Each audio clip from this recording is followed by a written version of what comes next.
one and only Team 2.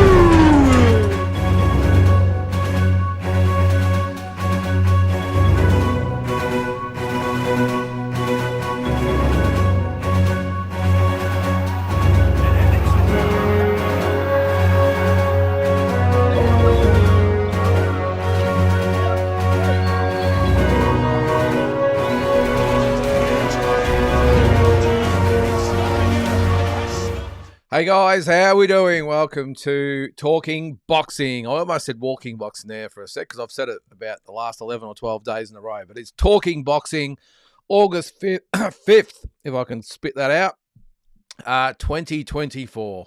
It's been a hard weekend. You got to forgive me. I'm a little bit hoarse. A tough weekend, let's just say. Not anything serious, of course, just the Blue Boys. I did touch on it on the watch-along yesterday. They just cannot get it done against Collingwood. They own Carlton at the moment, and it pisses me off. But anyway, that is the weekend for me. But what a big day yesterday it was. Again, we did the watch-along for Crawford and Madrimov. It'd be interesting to hear your thoughts about that.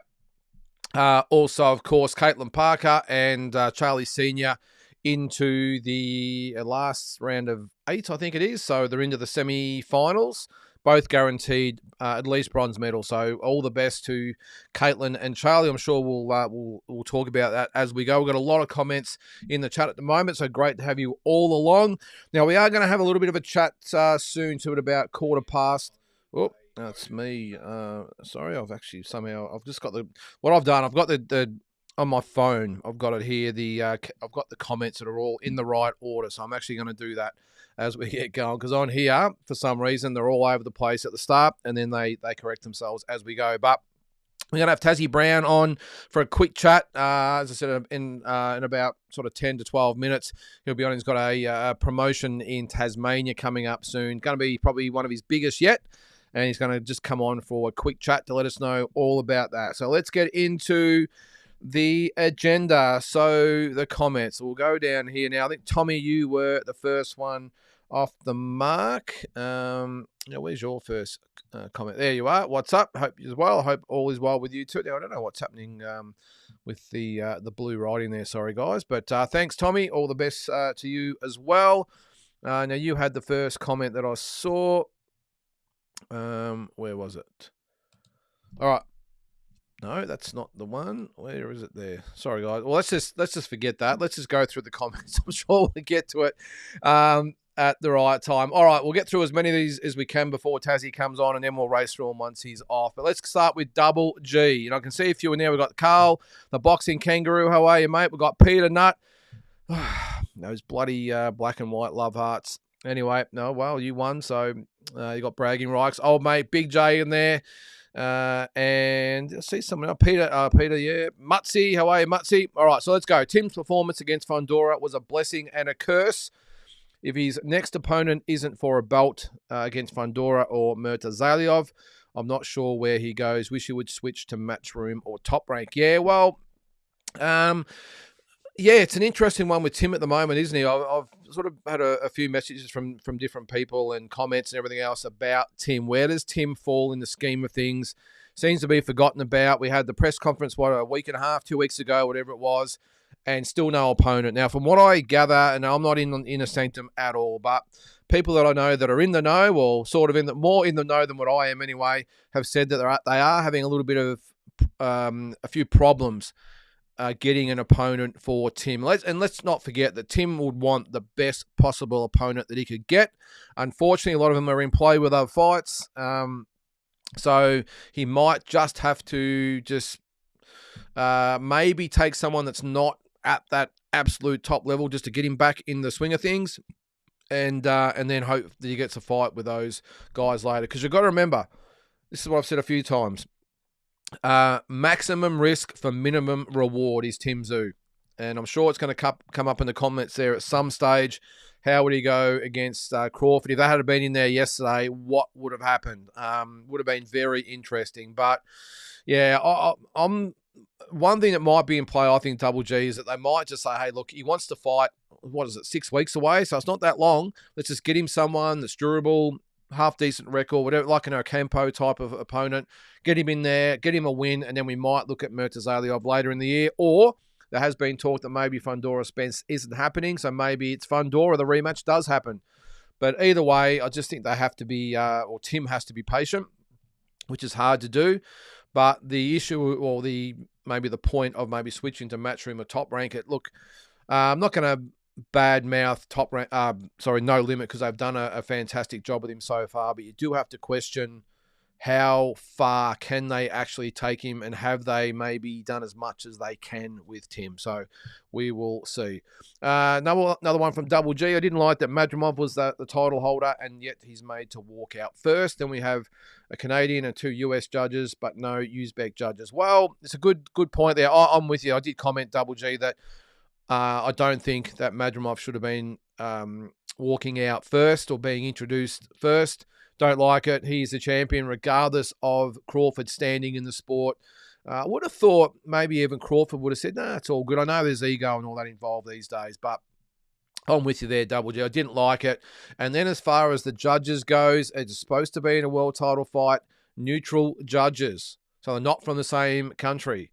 Probably goes out the window a little bit when there's US fighters and US judges are involved, but I'm with you. They should have at least had no US judges, had maybe we've got the Canadian here, maybe a Brit, and maybe, I don't know, somewhere else in the world, I don't know, or Japan, or whatever it might have been.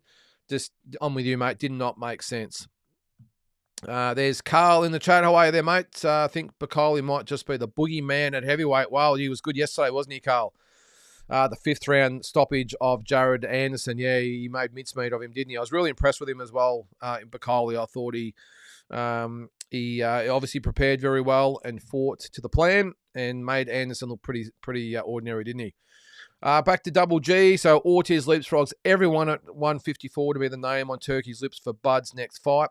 Yet all we are left with is George's word salad to George Rose, with his big opponent announcement coming soon. Dribble. Yeah, well, they're not getting a lot of pats on the back at the moment, No Limit. And look, it's, again, when you have a press conference, and I know they wanted to tie it in with the Nikita announcement, when you have a press conference and you're announcing that Tim's back, but nothing but a date, I don't think they've even got a venue yet, have they? So, yeah, well, this is what happens, and this is what can happen in boxing. That Fundora fight. If Tim had won that fight, I know there's a lot of ifs out there, but if he had won that fight, probably would have been him in yesterday with Crawford for starters. But if not, he would have been, I've got no doubt, on the lips of Turkey, LL Sheik, and who knows what could have happened. But again, I just implore Tim to just fight whoever they put in front of you next, get back on the winners board, maybe even push to be on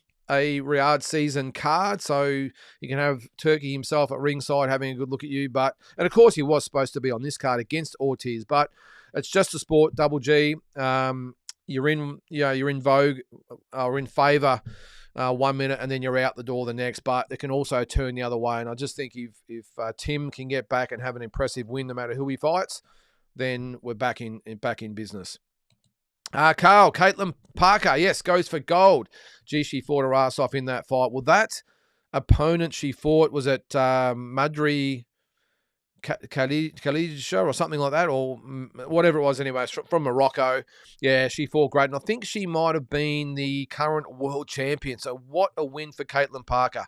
And I did say on my walking boxing video this morning that I think it's time for an Aussie, whether it's Caitlin or Charlie, to make a final, a gold medal final. As hard as that might be, just to make a gold medal fight, and whatever happens, happens. But so much has been invested in Australian amateur boxing for the last 25, 30 years, whatever it's been. Now's the time, and who knows? Look, it's going to be tough. Let's not beat around the bush, but all the best to both of them, those fighters. Peter, I'm going to ignore those black and white love hearts you got there. I've had enough of the black and white for the weekend, mate. Highland, how's your dog doing? The Crawford that fought yesterday isn't beating Zoo, and in my book has gone down the ladder in the pound for pound. Well, I'm going to leave him at number 3 at the moment, Peter. It wasn't an impressive performance, was it? It really wasn't. Now, I'm not going to say that Tim would have beaten Crawford yesterday because we're all sort of guessing. I think we all know what Tim's capable of, but let's just not forget that Tim, he has beaten some good fighters, but hasn't beaten any of those real elite fighters yet, which is, again, why I picked Crawford over Madrimov yesterday. Not because I didn't think Madrimov is a very, very good fighter. We just hadn't seen him beat anyone. And Tim's resume, I think, is actually better than Madramov's. But again, we haven't, regardless of the circumstances against Fundora, he didn't win. I know Tony Harrison and Ocampo and Brian Mendoza, I get that. But he hasn't had that real legacy type of win yet. So I'm not going to draw conclusions. I think, looking at him just on paper, I think that Tim 100% could win, but we just don't know. Until he's actually standing across the ring from Crawford, we just don't know. But, geez, he wasn't impressive at all. Now, was Madrimov better than what we thought, or was Crawford slipped that much? But I'm going to leave him at number 3 for the time being anyway, Peter. But, at this stage, I'll be staying right away from Canelo. And little Neil, he's doing well, mate. He's been on medication the last 4 or 5 days, about 5 or 6 different things he's got to have every day. He's got a poke in the eye, and he's got an ulcer on his eye. But he's a little trooper, and he's been through a bit in his life. He's actually a rescue dog.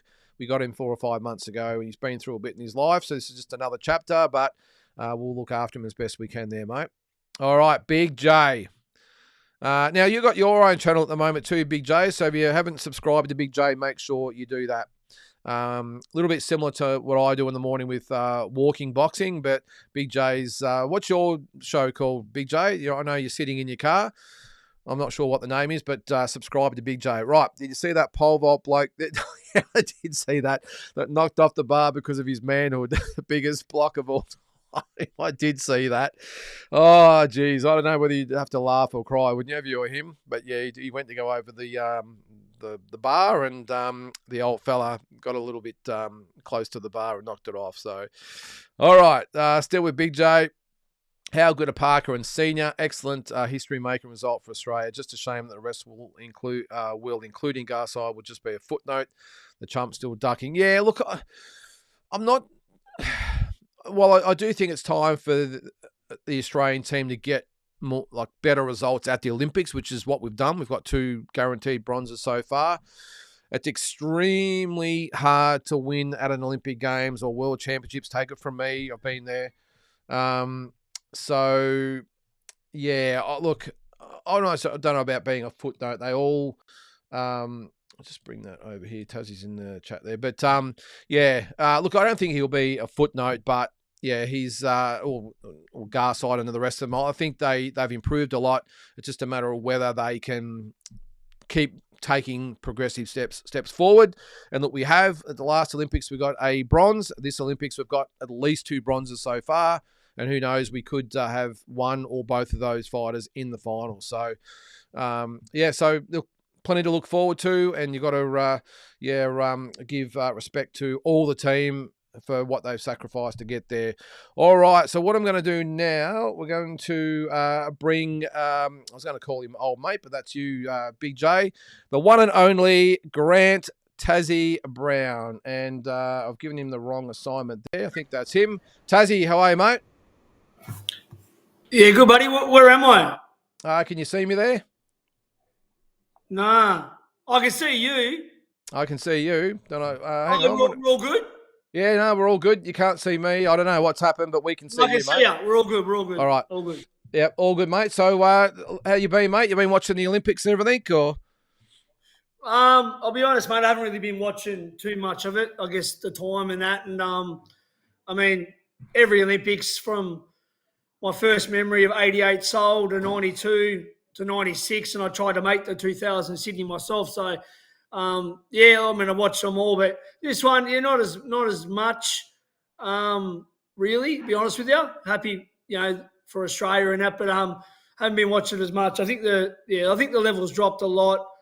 Russia's not there, and Cuba's still okay. I think Kazakhstan and Uzbekistan are the 2 giants. Yeah. But but I haven't really watched as much as I usually would in past Olympics. It's a good point, actually, mate. I must admit, I didn't even notice that Russia weren't there. Uzbekistan have obviously been good, and Cuba's always good. But, the Russians... they've allowed Israel to be there, which is a joke. So Yeah. if anyone's got a problem with that, they let murderous Israelis there, but they've got a problem with Russia. So I'm a bit dirty at that, and I'm a bit dirty about the whole transgender crappy ceremony. So to be honest with you, I'm a bit turned off the Olympics actually at the moment. I'm with you there, mate. I must admit, I tend to agree a little bit that the opening ceremony really turned me off, and there's been a lot of things. It just shows the way the world is that we're living in right now, as you and Tara know and all that. But anyway, we'll stick to boxing, and we don't want to Tassie tirade because I'm speaking on my podcast. I'm very nice and subdued, but if you get me started, mate, that's it. Yeah, well, we've had a bit of everything. All your viewers that watch my podcast, thank you so much, guys. I'll keep doing some good interviews. Obviously, we've had Tim Zoo, Anthony Mundine, Luke Jackson, Billy Dibb, and soon we'll do Mike Atamura on and many more stars. I'm looking at doing some Americans soon, Antonio Tava, Teddy Atlas, Costa Zoo in Russia. So I really appreciate everyone that subscribes and likes to my channel, and I hope you all enjoy it. Yeah, good stuff. So if you haven't subscribed to Tassie, make sure you do it. Some the biggest names in boxing, and if you know Tassie like I do, you know he doesn't want to just be another podcaster out there. He wants to be the podcaster. So check him out. I want to step on all the other podcasters' throats. Well, I reckon the 4 or 5 you've got already, mate, I think would probably outweigh a lot of those guys. Yeah, I'm very competitive, so I've got to take over and destroy everyone. So sorry for any other podcasters in boxing, but I will destroy you. Good stuff. All right, mate. On to the big announcement last week. Just said before, it's probably one of the biggest shows. I know you've done a lot with Luke Jackson as well, but this will have to be up there as one of the biggest shows you've done. Yeah, for sure. We're bringing the Sydney flavour, Body Punch Gym, my brothers, Billy Hussein, Hassi Hussein, Skinny Hussein, and Mazza, all family to me. And mate, we've got Yusuf Dib, who. Billy Dibb's younger brother, who just put on a great performance against Liam Wilson. Obviously, it didn't go the way it planned, but, he showed that he's at that level. Wilson's got power that can change a fight like that, so there was no disgrace being beaten by him. So Yusuf Dibb's on the card. Alex Walters, who's I think he's like 20-2, two-time Australian champion, middleweight, super middleweight, great fighter. He's on the way back. Caleb Baker, fought for an Australian title. He's only had the one defeat. He's a showman and a very good fighter. I think he'll be Australian champion before the end of the year. And then my locals, Mousie Jacobs, former world champion, the first ever female in Tasmanian history for a boxer to be world champion, and only the second world champion to Daniel Gill in history. Got her on against a Kiwi girl for the Australasian title, featherweight. Liam McKenzie, I think, is the future of Australian boxing, 1-0.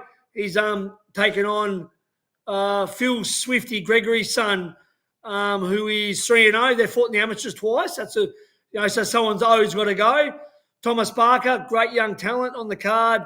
Carla McEwen, the future of female boxing, and also Max Kamalita, my Ukrainian boy, and Sean McCulloch. So 9 pro fights and a great amateur card by Boxing Tasmania, Boxing Australia.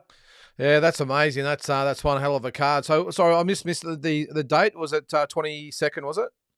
21st of September. Yep. Hobart City Hall, the venue you've been to, Lyndon, the beautiful historic City Hall, which Archie Moore fought there in the, I think, late 1940s. My grandfather, my father, everyone's fought there. So, look, it's my 21st show. I've done some great ones with Daniel Gill and Luke Jackson, but I think, this could possibly be my biggest. And just really appreciate the boys from Body Punch coming down, and we'll have Billy Dibb there and Skinny Hussein, Hassi Hussein. So, heaps of special guests, and I'll continue to do my thing, and I'll continue to keep boxing alive in Tasmania, especially the professionals, and I really get a kick out of it, mate, No, that's good, mate. Well, how many, so you said you've done 21 shows. When was your first pro show? Because I think you actually... My first show was in 2001. And you fought on that show? Yeah, I fought on my first couple, yeah. He's nuts. After being a promoter myself, to think you got to promote, sell tickets, deal with all the shit that you deal with in a promotion, and then you got to actually get on and fight. I don't know how you did it. Well, I'm going to tell you a story. It was in the paper, this one. It was my second show in 2002. I promoted the show, obviously done all the lead up, the tickets, everything. On the night itself, on the main event, I actually was in 4 of my amateurs corners at the start of the night. So I coached 4 of my amateurs. Then I went backstage, got my hands wrapped. People coming up to me backstage, Tassie, table 9 needs more drinks, something to do with the lighting. And then I got to jump in and fight the main event. I won that fight. Then I jumped out and broke up a fight in the crowd. So in the paper it read, Tassie Brown at the end of the night done everything, and then he jumped out and done security. Oh, geez. Do you think you'll keep going on for a long time, or has it got a lifespan, or you just keep going while there's Tassie fighters out there that you got to get behind? Mate, I'll go for as long as I can. I mean, look, you need homegrown talent. Obviously, you can't just keep bringing state guys down because no one really knows them, unless obviously like these guys you've got good names. But look, there's always a transition period, same as an AFL team. You might have, like say, the Brisbane Lions or Hawthorn, they win 3 back-to-back. Then they lose a few plays, and they've got to rebuild. So that's Tassie boxing. At one stage, you had, guys like myself and, Trent McKenzie, Aaron Everett, and Daniel Gill, Shane Breslin. Then later on, you had Luke Jackson. Then you had a quiet period. And then recent years, I've had, Mousy Jacobs, Bo Belbin, and people like that. So, look, it just depends, who's coming up and who's at that level. So it's not too bad at the moment. It's more of a young future at the moment. But all them guys are one day guys and girls have to hit their peak. And I think they're all potential future stars, Well, not all footy clubs rebuild, mate, because Carlton have been shit for 25 years, and it looks like we're going to be shit for another 25 years. But anyway, don't go there. Don't even start with the footy. You mentioned Carlton. If you don't know, the Tassie's a mad Collingwood supporter, by the way. So I've been waiting for it. But anyway, don't hold it against me, guys. I'm not your sort of weird looking Melbourne Collingwood supporter. I'm a Tasmanian Collingwood supporter. We're a bit more subtle. Can I ask you a question? Are you going to jump on board the Devils when they come in 3 or 4 years' time? No. No? You're a pie? I don't jump board. I don't jump ship. I don't even think it will last down there. I'm not being against my hometown, but Tasmania go with fads, and they might go there for the first year. But I've seen the Tassie Devil VFL team die, so I'll give them probably 5-6 years, and they'll probably be out of the comp. That's my opinion. Geez, yeah. Well, yeah, that's interesting. But anyway, they might relocate Carlton down there the way we're going. But mate, just last thing, mate, just down Tassie way with the boxing now. You mentioned some of the guys on before. Is there any who are the sort of the main stars you sort of see that you might see, or we might see later on, maybe go into some bigger and better things? Yeah, I think Liam McKenzie, whose father was a Australian champion, and he went away with it. Represent Australia many times, and was a great fighter. So Liam's a really good kid, mate. He's a very good, strong left-hander, can box, can fight. He's doing camps for me in Melbourne at the moment, flying back and forth. He's dedicated, so I think he's got a massive future. Kayla McEwen, very strong girl. I think she'll probably take over from Mousy down the track, and Thomas Barker as well, who's a really good kid. You know what I mean? I think the 3 young ones there have got a lot of potential, and I think they'll do some good things in the sport. So I'll back them 100% and do whatever I can and use my experience and my connections. You know what I mean? Like I'd like to take them up to the Zoo Academy one day. Take Liam and my Ukrainian boy up there and do a bit of work with Nikita and Tim, and we'll see how we go. Good stuff, mate. One last question. You're mates with Tim Zoo. Any? I know you can't probably say much. Do you see an announcement coming any day soon? What's the inside goss? I think the announcement will probably come soon, but I'm sort of not privy at the moment still to who it might be. We know Lubin obviously didn't want to come to Australia, and they've spoke about Ramos, and it's a good division now. There's some good guys there, but whether they want to come over or not. So, but I don't care who Tim fights, mate. I think Tim will show everyone, if he hasn't already, that he's a supreme 154. I think he can mix it with the guys like Crawford and Madrimov. I've seen a bit of a slower step on Crawford yesterday, so I think Tim's really up there, and I think he'll have a world title around his race probably before the end of the year, and if he can go back to back with two quick fights, and we'll go from there. I know they were talking about the Russian who's got the IBF belt, and and I think he's in the mix, mate, against them all. So if you're a Tim Tszyu fan, or if you're not, you got to give him his dues, mate. Yep. He's really brought boxing back to Australia after a lot of years, and so does George Gamboa as well. You can't knock what he's done, mate. And I think I have said it before. I think Jeff Horn brought back the resurgence. George Gamboa's again added to that with the big win over Lopez, and then Tim Tszyu, now has been all these great shows in Australia. You need that star. We've definitely got a star in Tim Tszyu, and hopefully Nikita as well. Good stuff, mate. We'll really appreciate you coming on. Tickets, how do if people want to go, is it at the door online, or how's it work? Yeah, no, so it's through myself for the fighters. So be contacted on Instagram, Grant Tassie Brown, or Facebook, or you can contact any of the fighters.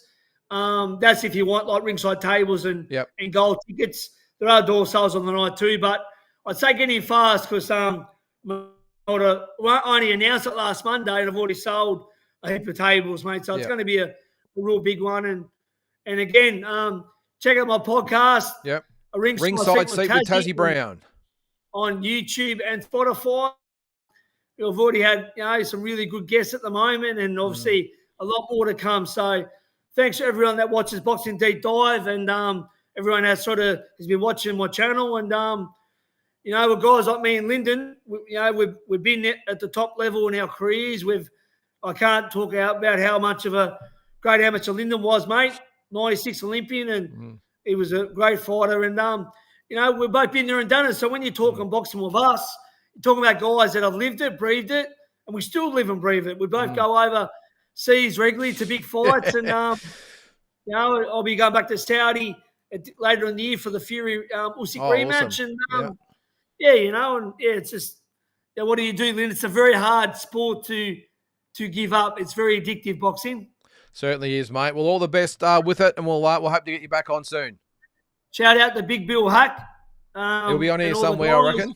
Yeah, Big J and all the guys, and just keep supporting Australian boxing, and much appreciate Lynden. And I'm loving the walk and talk. That's great. Thanks, mate. Appreciate it. We'll talk soon. See you, Lynden. There, mate. All right, the one and only Grant Tassie Brown. So if you're down that way and you want to go and support Tassie and the Tasmanian boxers down there, make sure you hit them up for tickets. And it should be an awesome night of fights down there. So apologies, I know I'm probably going to be way behind in the chat, but we'll get through as many as we can. Big J, Spence is out. I'm probably a long way behind. Sorry, guys. I'll do my best. Spence is out. Okay. PBC will probably have Fundora fight Charlo next. Charlo, you think?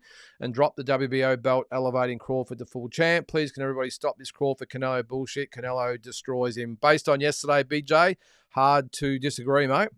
I reckon the Ortiz hype train will be derailed by old mate this weekend. Ortiz is a weight bully with his record full of nobodies. Name me one top 10 contender he's beaten. I've got to agree with that, Big J. Ortiz is, look, he is the man, and someone said before about on the lips of Turkey Al Sheikh, but I think he's in for one hell of a fight this weekend, and we saw it yesterday. Sometimes we saw with Valenzuela against Pitbull, and you might see it this weekend with Boachuk against Ortiz, not being intimidated by the bully. We see what happens sometimes. So I'm with you, Big Joe. I think Boachuk's a big chance to beat Ortiz this weekend. Crawford won 8-4 yesterday. Good, but not a solid win. Tim will be kicking himself as yesterday was the time to fight Crawford. I agree.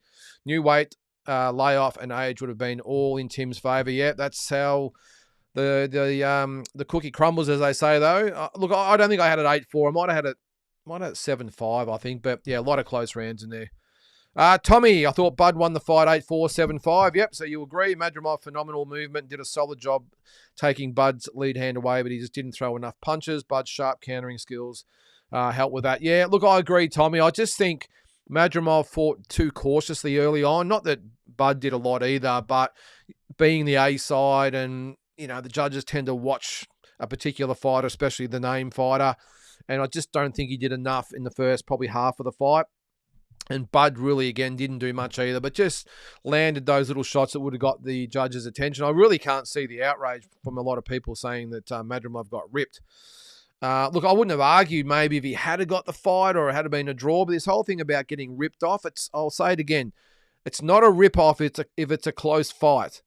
Just because your fighter doesn't win a close decision doesn't mean he was ripped off. Okay, you might think he might have won, but like I said, I thought Crawford won. But if it had gone the other way, I would have said, oh, well, geez, I don't really agree. But it was a close fight, a lot of close rounds. Props to Madrimov. So, all right, Tommy, we'll stay with you. Would Canelo fight Bud after that performance? Fundora waiting on Spence. Jamel still in limbo. Zoo coming off a loss. I don't see Bud next. Virgil stops Bolchuk next weekend. Could he get, if he stops him, could he get Bud next? I think if he stops Bolchuk or even beats Bolchuk, Tommy, I think, as we've already discussed, I think Virgil could be next for Crawford. Look, the Fundora thing's an interesting one. I was just going to say maybe Fundora and Crawford. I don't see that happening because Fundora's going to want to fight, towards the end of the year.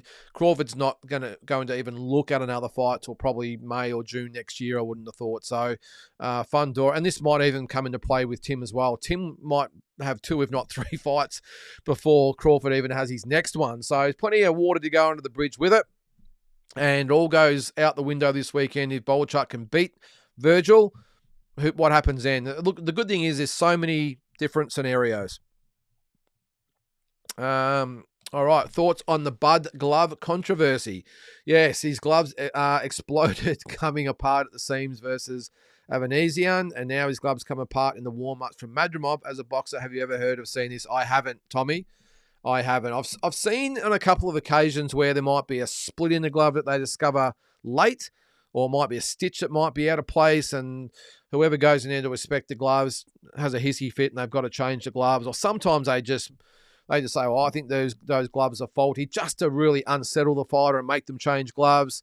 It did look pretty odd yesterday, though, didn't it, though, with Bud fighting in the green Grant's gloves. We all know we put fights in those big pillow Everlast-looking gloves. But, who knows? And maybe that had something to do. I know it's only a lot of non-boxing people might understand this, but even the different types of gloves having to wear them with Crawford might have just thrown him off a little bit as well. And I know there'll be people say, well, come on, they're only gloves, but they're a different feel of glove. So I wouldn't be surprised if Bud even had a little bit of problems early in the fight adjusting to the Grant's gloves. He probably wouldn't have sparred in them or punched pads with them. It would have all been Everlast. So it's really intriguing what sort of happened. But I haven't seen it, especially to the same fighter a couple of times there, Tom. It's not like Bud's a massive puncher, is he? But, yeah, it's a strange one, that's for sure. Looks like we've got a few from Tommy there. We'll get through them. Ruiz fought tough, but with inactivity, I just don't see the same motivation after the 2 AJ paydays and winning the belt. It takes a different type of fighter to win and continue to stay on top. Tommy, in my opinion, I think the choice of opponent was all wrong for Andy Ruiz. Now, it's not that Jarrell Big Baby Miller is busy as far as throwing volume of punches, but what he does, he's just there. This is a big 305-pound guy who's just there. He's in front of you, and as I said, he might not be throwing a lot of punches, but he's just there. And he's going to make you punch him, or he's going to push you around. He's going to get in close. He's going to bang to the body, uppercut up the middle, but he's just there, and he's very hard to push back. And not just that, but he's also a very durable guy with good endurance for such a big guy. And I just think it was a completely wrong fighter or boxer for Andy Ruiz. I would have thought it would have been someone that might have let him fight at his own pace, maybe pick it up when he needs to, rest when he needs to. Bit of a journeyman. Not that that's the style that Turkey Al Sheikh likes to get on these shows, but just someone who would maybe allow Andy Ruiz the opportunity to just maybe dictate the pace of the fight. Because that's one thing that Miller didn't allow him yesterday, because as I said, he was just in front of him the whole time. And even if he wasn't throwing punches, he was leaning on him. He was standing in front of him and daring Ruiz to punch. And Ruiz was exhausted after about 5 rounds. I know he had the hand injury, but I think there's a combination of that. And maybe the being comfortable with the AJ paydays. Who knows? Sometimes you pass. The inactivity certainly doesn't help, Tommy. My advice to Andy is either fight every 6 to 9 months or just get out of the sport. You're wasting your time. I was surprised I had the start time at 1 p.m. You and me both, Tommy, on the west coast outside of 95 degrees weather, which is 35 Celsius for us over here. The arena looked fairly empty all day. Overall, what did you think of the production? I think it ended up a really good production, Tommy. I thought by the time the main event fighters come out, probably halfway through the co-main, Isaac Cruz and Valenzuela. But in the lead up to it, mate, I just don't see the sense, one, in starting the card at 1 p.m. I know a lot of the Vegas shows might start at 3. They're indoors, though, by the way. But they'll start them at 3. But they don't really advertise the event as starting until 6. That's what they keep marketing the event. Starts at 6, and then they do put on the websites or whatever it might be. Hey, card starts at 3, but the event actually starts at 6. If that makes sense. This just doesn't make sense at all, mate. Outside, hot weather, 35 degrees or 95 Fahrenheit, and it just doesn't make sense with no one there. I don't think. I know the TV audience would have been okay, but the people in attendance, can you blame them for not wanting to sit outside for 5, 6, 7 hours? It was probably longer. It was hard enough watching it on TV, let alone be sitting out in the sun with no shade on a hot day in fights. Maybe some of them didn't mean a lot. So. And not just that, there was the Eminem concert. There was the ridiculous ceremony with the WBC giving him a belt. There's Nevada Hall of Fame. Couldn't all this been done somewhere else? And why is the Nevada Hall of Fame making Turkey Al Sheikh, was he an honorary member or something? He hasn't even done an event in Nevada. What are we doing in this situation here? I don't understand it. But the presentations, the long fights, there was 4 12-rounders and 3 10, might have been 3 12-rounders, 4 10-rounders. It's too much. I know they're trying to do everything they can for us fight fans, but we're pretty easy to please most of the time, fight fans. We just want good fights that flow one after the other on a solid stacked card. We don't want to be in the arena or even watching on TV for 8 or 9 hours. So, again, I understand they're trying to do the right thing by us boxing fans, but just a little bit of overkill. And the red carpet, I don't like the red carpet much either. So a lot of celebs are just there to be seen and have photos taken, probably have no idea who's fighting and have no interest in it. They're just there for their followers on Instagram or whatever it might be. I don't like that. But, hey, it's better than nothing, isn't it? All right, we'll race through some comments there. Canelo would destroy Crawford. It's not even close, says Peter. Based on yesterday, mate, I think Canelo would have hunted Crawford down, and maybe the first 4 or 5 rounds, Crawford might have had a little bit of success staying away from Canelo, but I would have thought after that, once Canelo got close to Crawford, game over. Crawford by a very close decision. In a way, still number 1, followed by Usyk and then Bud. I agree. Mutzi, Canelo would start the Bud that showed up yesterday. Yep, I agree. I had Crawford Madrimov a draw. Well, that's cool, Carl. As I said, I had 7-5, but a lot of even rounds. Again, I just don't think Madrimov did enough early in the fight. It took him a long time to get his range against Crawford, and even when he did, I thought not that Crawford was impressive at all, but I just think, for me, Crawford just did enough. What's that? You're upset about the Blues, but a useless Storm lost a 25-year winning record to the Drag. Is that right? Okay. Not a good weekend for us Victorians down here. Well, me anyway. Carlton losing, Storm losing. Is that right? First time Dragons won in 25 years in Melbourne. Okay. Sack 'em. I agree. There's Andy. Hi, mate. We'll keep running through these comments. Madrimov gained defending me. That guy can fight. Yeah, I'm a little bit in between, Carl. Yes, he can obviously fight. I thought that Crawford would have a statement win yesterday. I thought he would have, maybe not to the extent of the Errol Spence domination that we saw last year, but I thought that he would see Madrimov, a lot of people picking Madrimov, he would have seen this as a bit of an insult and would have really risen to the occasion. So I was disappointed in that aspect. But on the other hand, as bad as Crawford was, it was a golden opportunity for Madrimov, and he just couldn't, or didn't have, in my opinion, the tools to take it from Crawford. Crawford was there to be beaten, and I think we're all in agreement that we think that Tim would have got the job done, although it's all speculation, of course. But a Virgil Ortiz in there, or a Charlo in there, or whoever, Boots Ennis especially. I just think Crawford was there, and I just don't think Madrimov really had what it took to get the job done. I would have thought if Madrimov's the fighter that maybe some people are talking about today, he would have got the job done against what looked like a faded Crawford. So I sort of agree with you there, Carl, but I sort of don't in the same respect. Yeah, we're a fan of him, of course. He's a good, solid, tough fighter who I'm sure will be in the mix for some time to come. But again, Crawford was just there. The best chance anyone's ever had, I think, of beating him. But anyway, does Tim still have one fight left on the PBC contract? I'm not sure they actually have options, Carl. I might be mistaken. Pretty sure Tim just goes from, obviously he's with no limit, whether he just goes from, well, they just pick the best option for him at that time in conjunction with no limit. I'm not sure. I don't know. Zoo Kelly, yeah, maybe.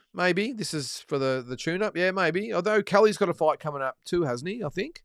Against, Liam Smith. There you go, Big J. Yeah, I thought so too. Get the, back in my opinion, get back in with the Towering Inferno and knock him out. Well, that would be the preferred path there, Carl. Same thing happened with Haney Prograis. Haney walked out last and Regis was the champion. I don't like it. Surely some things are sacrosanct, Carl. This is, there is some tradition left in boxing. I know a lot of it's going out the window now with concerts mid-fight and red carpets and all that sort of stuff. The other thing too, I didn't mention as well, I didn't like. I think there was a 45 to 50-minute break. It could have even been longer between the co-main event, so Cruz and Valenzuela, and Crawford and Madrimov.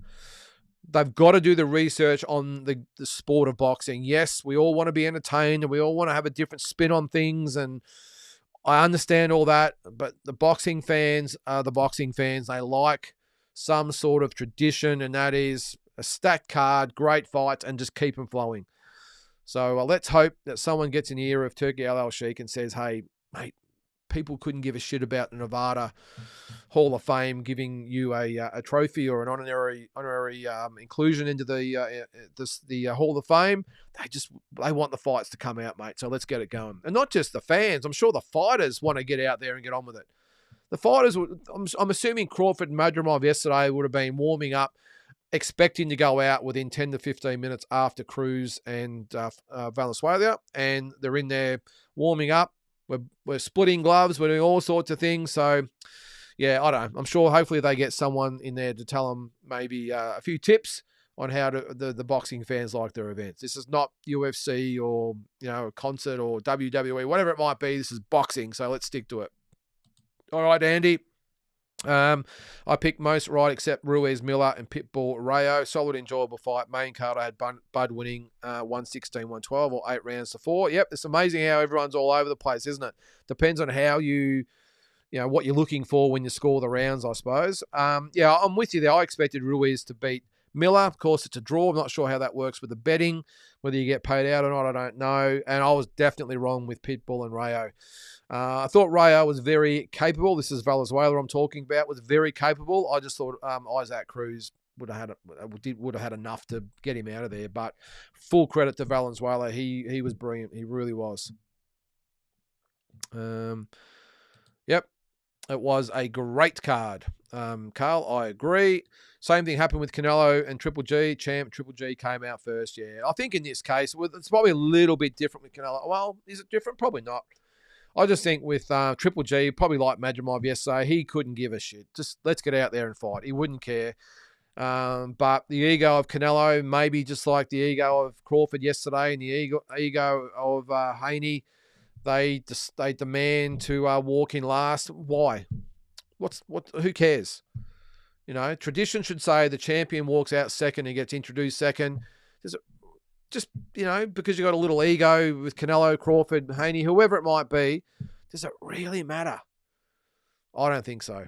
Just go out there and be respectful to the champion. Yes, you might be the bigger name, but he's still the champion. Respect him. So I'm with you there. Guys, the champion should walk out second. Ortiz has never won a world title, and most of his opponents were taxi drivers, and he needs to earn a shot. Maybe Jai could speak up for Tim to fight Crawford. Yeah, we never know, Peter. I'm pretty sure Jai is one of Turkey LL Sheik's favourite fighters, so maybe. I just think if Tim happens to actually get on one of those Riyadh season cards, I think he's there to stay between me and you. I think Turkey LL Sheik would fall in love with Tim and say, this guy's part of us, our little family now, like Jai. And hopefully that's the case, because we're talking multi-million-dollar paydays if that's the case, and the best fights constantly. So, and also No Limit, if they're still involved, get their little cut of the action too, don't forget. So it could be a win-win for everyone. And they can then focus on the rest of the Australian scene. Tim's management need to distance themselves from PBC. The PBC won't deal with Turkey. Yeah, as I said, Carl, I'm not sure whether Tim's actually got, or the PBC have got their claws into Tim at all. If they do, I'm pretty sure it might only be the one fight as an option from the Fundora thing, but I don't know. I can't say 100%. The bowing to Turkey was making me sick.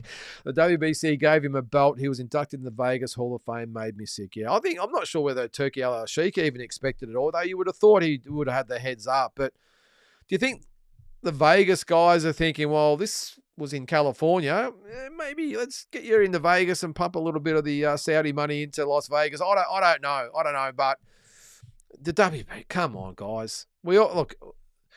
Full credit to what Turkey LL Sheik's done so far, but he's only a minnow so far, or not a novice, because he knows what he's doing. You know where I'm getting at, but he's just new to the sport.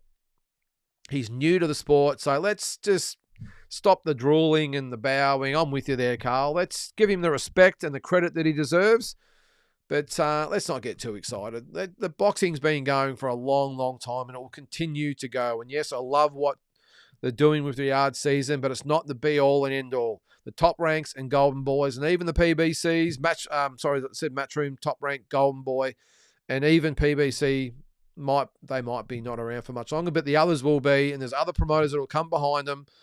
Let's not just put all our eggs in the basket of Riyadh season, because who knows, you might get sick of boxing in a couple of years and go off and do wrestling or something. I don't know.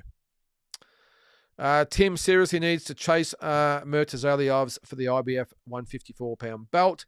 That's the best possible option for him. I agree, Andy, and who knows, it could be in play. I don't know. We're all rubbishing No Limit, but who knows, next week they could announce that Tim versus Murtazaliev for the IBF belt is happening in September, October. I don't know. Well, it is September, isn't it? So we'll see.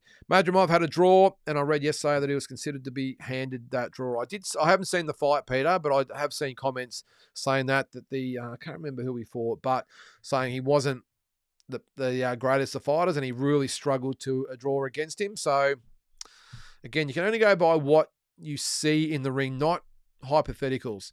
And that's why yesterday I thought, I hadn't seen Madrimov. I've seen him fight, of course, a few times, but not in any really big fights against really good fighters, the top fighters in the world. So, yes, he fought well. But again, Crawford to me was just there to be taken, and he didn't have what it took to beat Crawford. So, don't know. I think from what I saw yesterday, Madrimov would be a good fight for Tim. I think his style would suit Tim a lot. But either way, whether it's Tim, it's Fundora, there's Ortiz, there's Boachuk, so many fighters in there. Of course, Spence, Crawford, you name it, Madrimov, throw them all up in the air, and wherever they fall, they're all great fights. And that's probably the best thing to come out of it. Madrimov is a great fighter. His feints kept Bud second-guessing all fight. Yeah, well, again, Carla, I don't know. You might be right. I wouldn't go as far as to call him great, but a very good fighter. I don't know whether it was his feints keeping Bud second-guessing all fight, or simply that Bud just couldn't pull the trigger. That's what it looked like to me, is that Bud Crawford just really struggled for his timing and his range, and definitely when it came to pulling the trigger, he was always just a little bit short. Now, was that due to Madrimov? Maybe. I don't know. I suppose the test will come in both of these guys' next fights. I would like to see Madrimov against a Tim or Ortiz or Fundora or Spence, whoever it might be, and let's see what he's got. Let's see whether he can back that up, and let's see Bud again and see whether this was just a once off, or really he's slipping. Let's just hope it's not Canelo, because as I said earlier, I think that fight ends pretty badly for Bud. I was about to call him Spud. Sorry, it's Bud. G'day, Sam. How are you, mate? Welcome to the show. Big J, what's your channel? I'm not sure. Let him know. Big J. What's that? Plenty of dodgy calls in boxing at the games. I haven't watched enough, to be honest, Peter. I've really just watched the Aussies. I will watch a lot more now that we're into the semis or quarters, semis, and then the finals, of course. But from what I've seen, look, I haven't really seen a lot of dodgy calls. A lot of maybe people questioning decisions. That's what happens no matter what tournament or amateur pro, whatever it is. It's all been dominated by the whole male female boxer sort of thing, hasn't it? So it's been done to death. The Grand Poobah certainly had a lot of people lined up kissing his ass. He did, didn't he? Certainly did. This is Turkey LL Sheik. China has 6 women in finals out of 6. Wow. What's going on with the Chinese, Peter? They did it with the swimming. Are we seeing it in the boxing? China's always been okay, but not.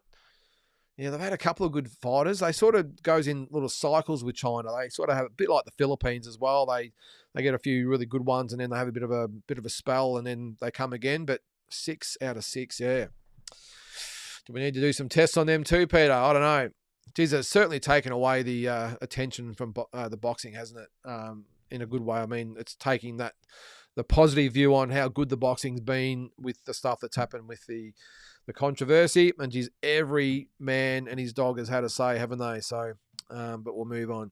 How'd you score the Jarrell Andy Ruiz fight? Says Casper. I had it 8 rounds to Jarrell Miller and Andy Ruiz. I think I might have had it 7-5, Casper, but I gave Ruiz pretty much all the close rounds. Could have even been 8 rounds to 4. I think Jarrell Miller beat Andy Ruiz. I know a lot of people have differed. They said the draw was the correct decision, but for me, I just don't see how Andy Ruiz won the fight. Maybe you can argue that the draw was a okay result, but I just don't see how Andy Ruiz won that fight. I thought Miller was just the better fighter all fight long. So personally couldn't give Ruiz a round after 4. There you go. So you agree. Yeah, not a great performance for Ruiz, and whether that's coming from inside or he's just done, or maybe he's mentally checked out, or maybe he's just physically checked out, maybe he's just done, who knows. But there is some big fights there for him. I think they're talking rematches. Let's see. I'd say they might, although Ruiz only fights every 18 months to 2 years, so they might be waiting a while. The Riyadi season crew might be gone from boxing by then. All right, we'll keep moving through here. Liking the walking boxing, thanks, Sam. And I've been a massive fan of boxing and trained for a bit with Johnny Lewis and Justin Rousel. There you go. Yeah, well, you can't get much better than as a trainer, Johnny Lewis, Sam, and Justin Rousel, one of the best amateurs that we've had. I never actually went away with Justin. He did go away with my brother to the world titles in '89 in Puerto Rico, I remember. But admired him from afar, Sam. Justin Rousel, a great amateur boxer and was very good as a pro. Got stopped in, I think, 2 rounds by Ricky Hatton pre-Costa Zoo when they fought. Happened to run into Ricky before Costa. But, yeah, so much respect for both those guys, Sam, and you're in good hands if you're training there, I can tell you. Loving the few podcasts I've watched so far. Thanks, Casper. That's mine you're talking about. I appreciate that, mate. Tassie. Okay, I'm assuming you're talking about Tassie. Sorry. Thought you were talking about walking boxing. But yeah, no, they have been really good. There has been a lot of surprise people about the persona of Tassie. We've all seen him on here and, the Tassie tirade. But loving his work with his podcast. And as I said before, he's the type of guy that doesn't do things by halves. He's not just going to do the same thing as all the other podcasters. He's going to get out there and get the best. And wouldn't surprise if he does get the Teddy Atlases and the Antonio Tavas and all those guys on his podcast, because he won't rest until he gets them anyway. All right, Madrimov better than advertised. Supposed to be 300 plus amateurs plus champion 11 fights like Usyk and Loma. Trained with Triple G and Bivol, but Bud was a spanner in the works. Yeah. Look, I'm not saying he was no good, Andy. I just think, not quite sure I'd agree with he's better than advertised. Don't know. They promised a lot. Eddie Hearn really talked him up. I just thought Crawford was shocking. And I just would have thought that Madrimov, if he was the fighter that maybe we thought he could be or was, whatever, that he just would have got the job done, and he just couldn't. Those first 6 rounds, he just could not work out Crawford, who didn't do a lot either, on the back foot, waiting to counterpunch Madrimov, and Madrimov didn't really know how to counter that. He was trying to jab to the head, jab to the body, and no matter what he did, just didn't work. Yes, he got going later on in the fight, but again, I'll say it, I just think it was a golden opportunity missed by Madrimov, and does he get another crack at it? We'll see. Asbot, how you going, mate? Epic card. Bacoli is a beast. He's a big boy, isn't he, Asbot? Feel for Madrimov. He needed to take a few more risks, maybe close fight. He's really good. Yeah, he is good. Again, I'll say it. He just didn't do enough in the first half of the fight for me. I reckon I probably had 5-1 to Crawford after 6 rounds. I know there's a few close ones in there, but this is Terence Crawford we're talking about. And if you're Madrimov champion or not, you need to do more early to not only get the judges' attention, but also Crawford's. Crawford, yeah, as ordinary as he was, I just think he still did enough. But we'll see again what they both have in the next fights, and then we can make an assumption, I suppose. Sam, is it just me, or is it getting more and more obvious that in a close, big fight, the A side gets blatant skewed decisions? Promoters making sure they can get the result that helps them knock out only. It's never been any different, Sam. Mate, way back, probably as far as it goes in the history of boxing, it's always been the same, mate. So many elite or the greats of boxing have all probably had a decision or two that was very questionable, and they got the fight purely and solely because they were the A side. And look, the one thing I will clarify in all of this, the promoters always sort of cop it. I know sometimes they deserve to, but just take it from me, the promoters have absolutely no say or control of the decisions. I'm not saying some untoward things might not go on behind closed doors, but the promoters, it's not like they choose the judges. It's not like they probably even know the judges. So they get a little bit of a rough stick in that end for me, the promoters. But even though they might not actually have a hand in it, the judges, again, are only human, and they know who is the A side and who's the B side and who's really supposed to win and who's not. And that does affect their call sometimes, I've got no doubt. But maybe not deliberately. I mean, I've done it before where, I've watched an A side fighter against a B side, and just find myself sort of watching the A side. And, yeah, he's done enough, and watch it back again and think, geez, the B side was really unlucky there. So nothing's changes probably since in 100 years, Sam. And I don't think it's going to change in the next 100 years between you and me and everyone else. Asbot, I agree. I was wondering why Ortiz gets the nod from the Sheik for a Crawford matchup. Frustrating. Yeah, he sort of does, Asbot. Like, I know he's got to get past Bolachuk first. That's the main thing. And as I said before, I got no doubt once the Sheik sees Tim sort of up close and personal, I think he will be on some of his cards going forward. Maybe Ortiz either gets beat this week or looks pretty ordinary. I don't know. Crawford's still going to have to want to fight someone like Ortiz. I mean, he's only got probably a couple of fights left, Crawford. And I know money talks, but Crawford's pretty intent on the Canelo fight. So maybe it's Canelo or nothing for him. And maybe that's what he needs to maybe motivate himself. But geez, he's got to find something from yesterday, that's for sure. Big J didn't mention Australia's best boxer in Opataya. Sorry, I missed that comment. If the Opataya comment from Big J, but you guys can talk amongst yourselves. Bolachuk is no slouch versus Virgil should be lit. I agree, Andy. Now, is that on DAZN, I think, this week? No matter, I think it is. Make sure you watch the fight. It will be an absolute ripper. Bolachuk is a very, very good fighter, and I'm really intrigued to see what will happen when Virgil Ortiz stands in front of him. And I think Bolachuk's Ukrainian, isn't he? So these guys aren't just going to go down for 1 or 2 shots. He's going to stand there in front of Virgil and say, all right, let's go, buddy. And whether Virgil's just had it all his own way in most of his recent fights, bang, bang, they go down, collect the paycheck, and they're gone. That is not going to happen from Bolachuk. And Bolachuk has been active. Virgil Ortiz hasn't had a lot of rounds. It's a risky one. It is a risky one, and don't be surprised if there's an upset. We saw it. What was it? The recent one with now he's Bold Shock. What is the lightweight? I always get the name sort of confused, but the one that just beat Navarrete, same thing. Navarrete was heavily favoured, and we see what happened there. All right, Jack, how are you, Jack? Tim Tszyu gets exposed when he fights an elite fighter who can take his power. Lack of head movement. Okay, well, there's a different spin on things, Jack. That's cool. You can have your say as well. Yep, no, that's fine. You think he gets exposed by an elite fighter? Okay, well, let's hope he gets that opportunity anyway, Jack. He hasn't got good head movement, Jack, but he has got pretty good defense, I think, Tim. He just has that just a little thing to the side there and makes the punches miss by a centimetre or so, or just a little pullback and makes them miss a little bit. Whether that's, the head movement's going to be to his detriment, I don't know. But, you might be right, Jack, but I just can't wait to see him, hopefully, get another crack at those elite guys, and then we can see for ourselves.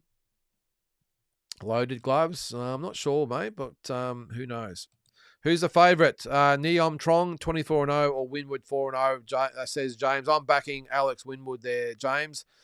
I think Neom Trong. I've only seen a bit of him on YouTube, by the way. I haven't seen a lot of him, but he's been a champion for a long time, had 11 defences. I think Alex Winwood is there to take that title there, James. I think Neom Trong is ripe for the picking. And even though he's only had 4 fights, Alex Winwood, very experienced amateur as well, I think he has an excellent chance of winning that belt. And that would give us, three male and 2 female, I think. So, all right, both Bud and Madrimov were cautious, giving each other respect. A lot of feints, but not enough overhand rights or left hooks. Very few body jabs, maybe because they were susceptible to counters by Bud. Well, for the first half of the fight, and as I said, and the thing is, he didn't really change anything. He was very busy with the body movement, jab to the head, jab to the body, maybe throw a right hand, and Crawford just picked it off every single time. It's just that Crawford was too slow pulling the trigger on the counters. It sort of kept Madrimov in the fight early, and then he picked up the pace.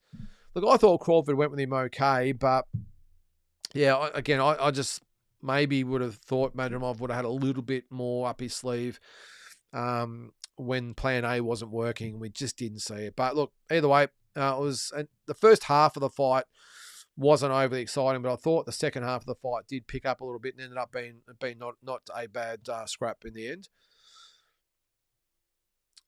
Right. On the glove controversy, he said post-fight that his team had problems with Madrimov's gloves. Okay. But basically because they were using those, Bud did too.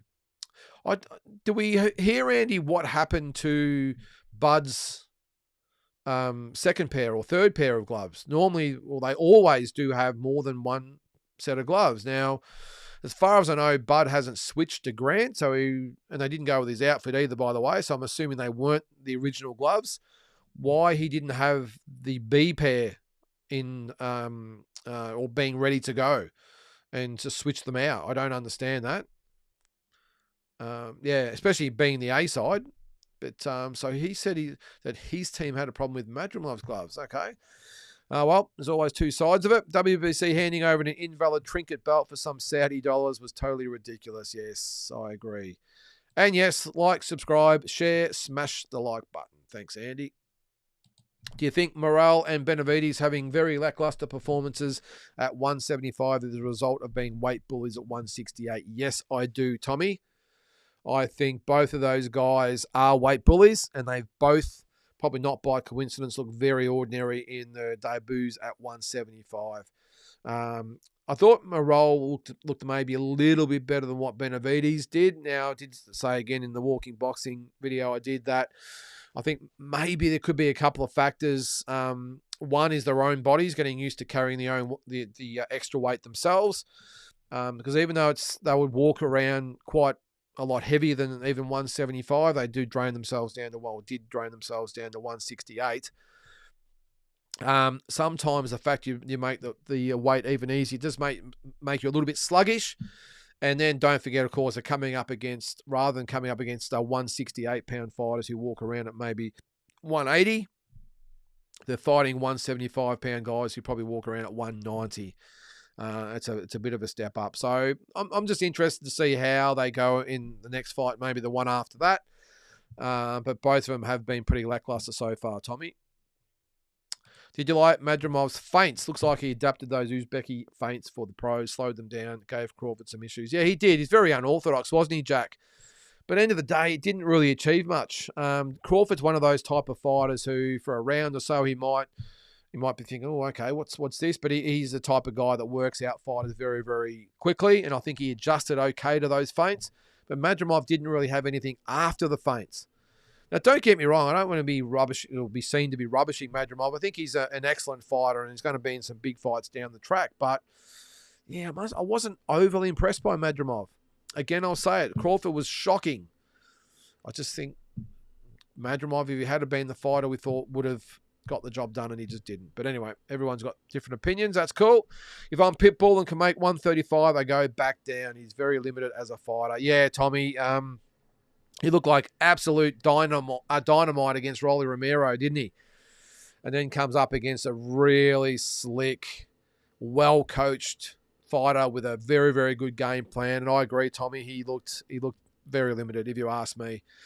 He looked like a little bit of a miniature Mike Tyson. Remember Mike, especially later when he couldn't get those guys out of there with those big knockout punches, he'd become frustrated. He would really telegraph his punches and he'd be picked off and get dispirited pretty quickly. I saw that a little bit yesterday with Pitbull.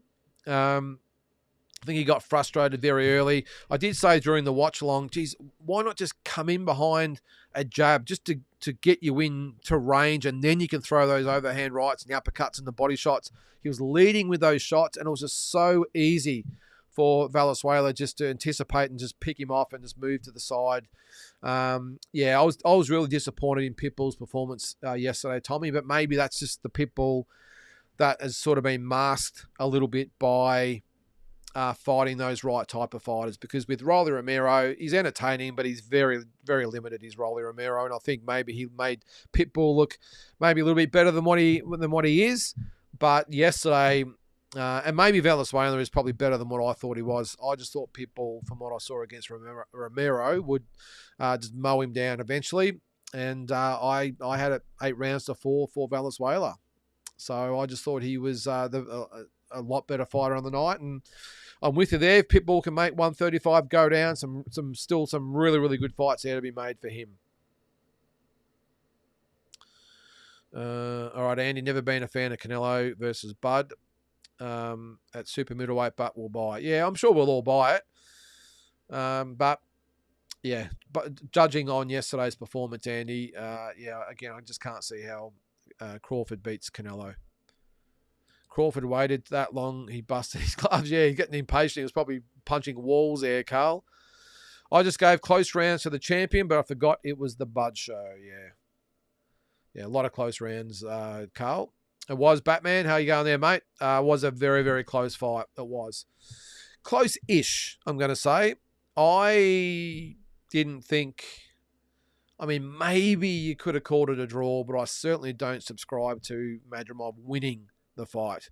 I think best case for Madrimov was that maybe it was a draw. Maybe. I still think Crawford, as ordinary as he was, still did enough. I think Eddie Hearn, he was probably the most butthurt out of anyone, wasn't he? Old Eddie. He was pissed. He talked him up a fair bit. He was desperate for Madrimov to be the one to beat Crawford, but he knows he might get another shot. But he was very frustrated after the fight, was Eddie.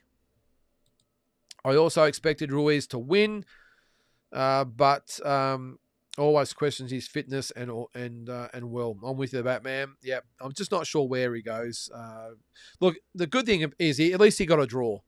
He got a draw, so he's still in the mix, but he needs to improve a lot, especially his work rate, or not just his work rate, his endurance, because that was non-existent yesterday. It didn't help him that the fight was held at that time of the day.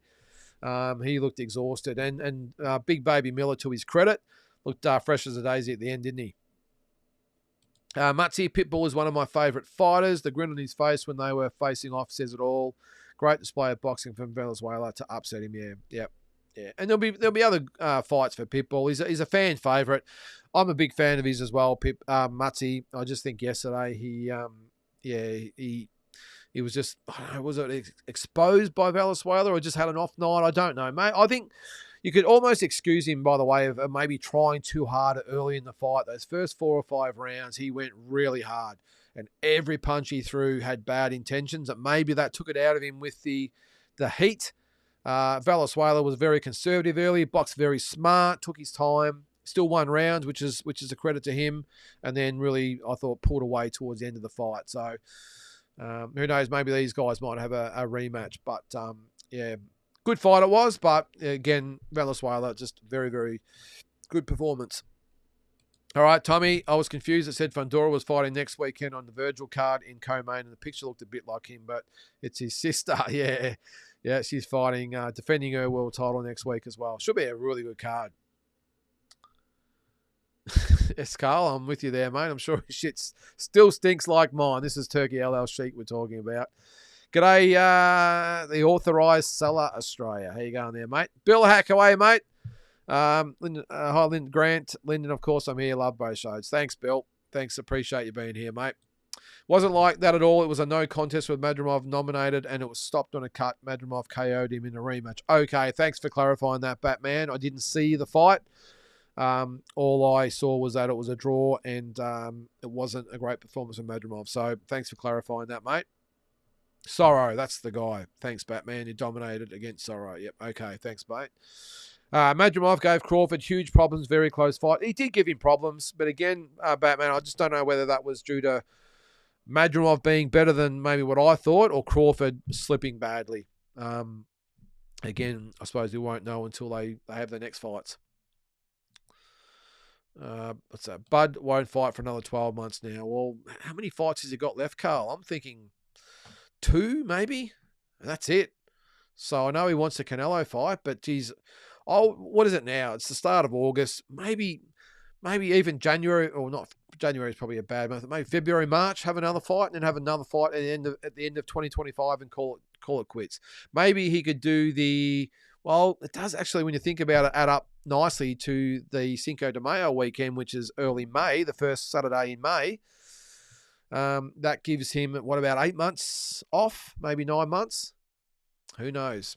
But worst case, maybe September next year, which will be just over a year. So, yeah, I just think he needs another fight at a higher weight. Maybe even go to 160 next and see how he goes, and then maybe look at the Canelo fight. I don't know. Time will tell. Tommy says, I thought Anderson having Sugar Hill with him was going to help, but I was really wrong. Jarrett said after the fight he's been making the same mistakes he's always made. He doesn't seem invested. Yeah, I got the same impression, Tommy. Anderson, look, he's got talent, but you need more than talent in the pros. You can get away with talent in the amateurs, no problem. It's a 3-round fight, very, very quick fight, and you can get away with it just by that pure ability. In the pros, it comes down to a lot more, and maybe he just doesn't have it inside. We'll see. We can't do it for him. He's going to have to do that himself, and he needs to really decide whether he wants to be a pro fighter or not.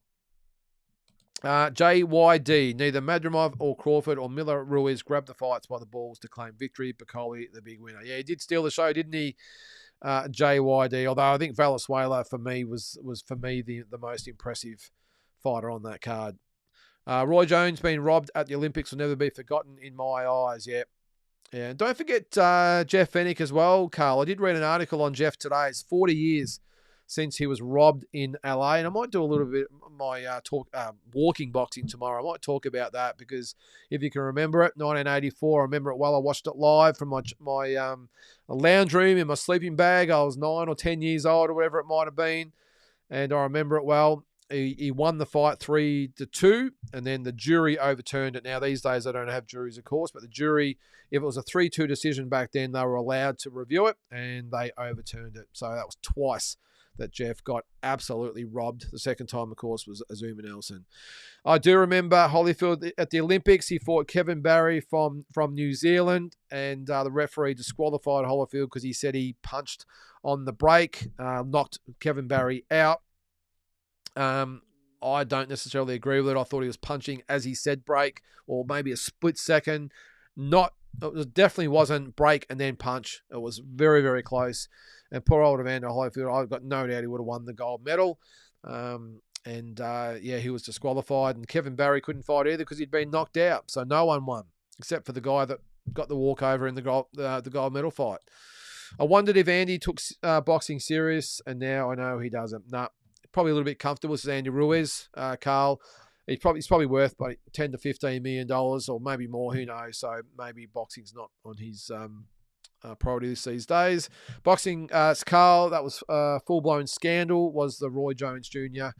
Fight. Most of those guys involved were banned forever. I saw a documentary of the Korean guy that won, and he said the decision destroyed his life. Yeah. They needed a gold medal winner, Tommy, and he was the guy from South Korea. And I still don't know how, to this day, Roy Jones Jr. Sleeps at night. It just must absolutely haunt him. I know he went on and did great things as a pro, but, Olympic gold medal is still a pretty special thing, and I'm sure. Well, look, maybe he's moved on. Who knows? But I'm sure, actually, as fans, we haven't moved on. We're still talking about it 36 years later, but still, it just must eat away at him. Yeah, Ruiz broke his hand around the 5th. Yep, that's what he said anyway. Sorrow and Kurbanov are quality fighters and names on Madramov's resume, in my opinion. Says Andy, he should be chasing Murta Zaliov too. If the opportunity is available, it's very likely PBC sets Fundora up versus Spence or Jamal. We'll see. Let's hope they make a decision soon, though, Andy. We're all sitting on our hands waiting for these fights. And I know it was supposed to be Fundora and Spence, but is it on? Is it off? Where is it? What date is it? Who knows? Yeah, his hand was mangled, mate, but even early on, he just didn't seem into it. But let's get the rematch in 2 years' time, and we'll see if we can he can do better this time. This is Andy Ruiz I'm talking about. Andy won't go on to do much. Already has 1 foot out the door. I agree, Batman. If Billy beats Sergey Davijanchenko, I love those Russian names. I'd rather see that fight for Canelo than any Bud fight. I'm with you, Tommy. Good. That's a good call, actually. I'd like to see Billy fight Canelo. I think that'd be a ripper fight. And look, apart from, I know he's got Berlanga up next. After that, who is it? If he doesn't want to fight Crawford, for whatever reasons, well, actually, I know the reasons. It's a no-win situation for Canelo. He doesn't want Benavidez or Morel. They've gone to 175. Who is next? Who can Canelo possibly fight after that? There is literally no one left. I think if Janabek had have maybe beaten Mikhailovich and maybe then gone to 168 and had a fight or so, maybe he could have been in the mix for Canelo, and who knows, it still might be the case. But in Billy, for me, Tommy, I'm with you there, mate. I would love to see that fight against Canelo, but because he's literally running out of opponents, so we'll see. Miller did enough for the win versus Ruiz. Ruiz is a warrior, having fought through broken hands supposedly from the 5th. With Ruiz out, battle of the big babies, on Usyk Fury rematch undercard makes sense. Well, that's what they're talking about. It makes perfect sense, Andy. I did talk about it after the fight, and I think they said whoever loses the fight loses the nickname. That'd actually be a pretty good fight too, Miller and Anderson. Even though Anderson was shocking, maybe Miller is a better matchup. Still another big guy, so... but that would be a good fight. I like that. Eddie Hearn said that Turkey told him that he thought Madrimov won. So hopefully he backs off Bud versus Canelo. Eddie's going to say that, isn't he? Maybe Turkey was over in Crawford's corner later too and said, I love you, Crawford. Whatever it might be. I don't know. But there's certainly the love fest at the moment. They're all happy, aren't they? All Eddie and the Turkey Al Sheikh and especially the WBC and the WBC, as they do, getting in before the other sanctioning body, saying, we're, Turkey, LL Sheikh and the Riyadh season, they're part of the WBC family and all this bullshit. But I wonder if they realised how cringe they looked, especially the Nevada Hall of Fame guy. That was cringe as cringe. The guy's never promoted a fight card ever in Nevada, and you're giving him an honorary entry into the Hall of Fame. Just... Oh, geez. Anyway, if you had time through the week, it would be great to make a weekly segment talking Oz boxing. If at times not much in pros, maybe research some amateurs if your time permits. Okay, so talking Australian boxing only, Bill. Don't mind that. What I could probably do is just dedicate maybe a few of the walking boxing segments to that, mate. We've got to do them about 15 minutes, so maybe I could throw in a couple of weeks where it's just talking about Australian boxing. And to be honest with you, most of them probably will be about that, Bill, because most of my audience is Australian, of course. So that will probably dominate the walking boxing anyway. But if you've got any suggestions about what to talk about, let me know. I like that, Bill. Thanks for that, mate. Monk, after that display from Crawford, the Saudis will put Crawford into the Haney boring basket. Well, that could be on the cards too, Monk. The ref in Anderson-Bacoli fight was pretty average. I must admit, I didn't really take much notice of the referee. He probably could have got in maybe a little bit earlier in the stoppage, I will say. I thought he let Anderson maybe go on a few seconds too long. But, yeah, I must admit, I didn't really notice him that much, mate. But not sure anyone else did out there. Bacoli beat Anderson as I predicted. Okay, feel he doesn't owe Hunter a rematch, but might want to correct only blemish on his record so far. Bacoli should be looking to climb closer to the title shot, however possible. Yeah, well, he's in that really sweet spot at the moment. Andy, you got, of course, Usyk and Fury going to fight. Joshua and Dubois going to fight. Was it in about it's about 6 or 7 weeks' time, isn't it? Maybe Bacoli could maybe be the next opponent for, wouldn't say Usyk or Fury, but definitely maybe Joshua if he can't. I think what might happen, and there's probably a lot of balls in the air, I suppose, but what could happen if Usyk and Fury fight, of course, if Fury wins, he'll fight Joshua. I've got a feeling if Usyk wins, he might retire, even though he has talked about some other things. Or Fury and Usyk might fight for a third time, which would probably make sense if they have one each. And if that is the case and it takes those sort of guys out of the equation, maybe someone like a Bacoli is next for Anthony Joshua. He's stationed or lives in Scotland now, so they could make it a UK sort of thing. I don't know, but some good fights still to be made in the heavyweight division, isn't there? What about Hamza Shiraz? Any good fights for him? Yeah, well, he's at middleweight, isn't he, mate?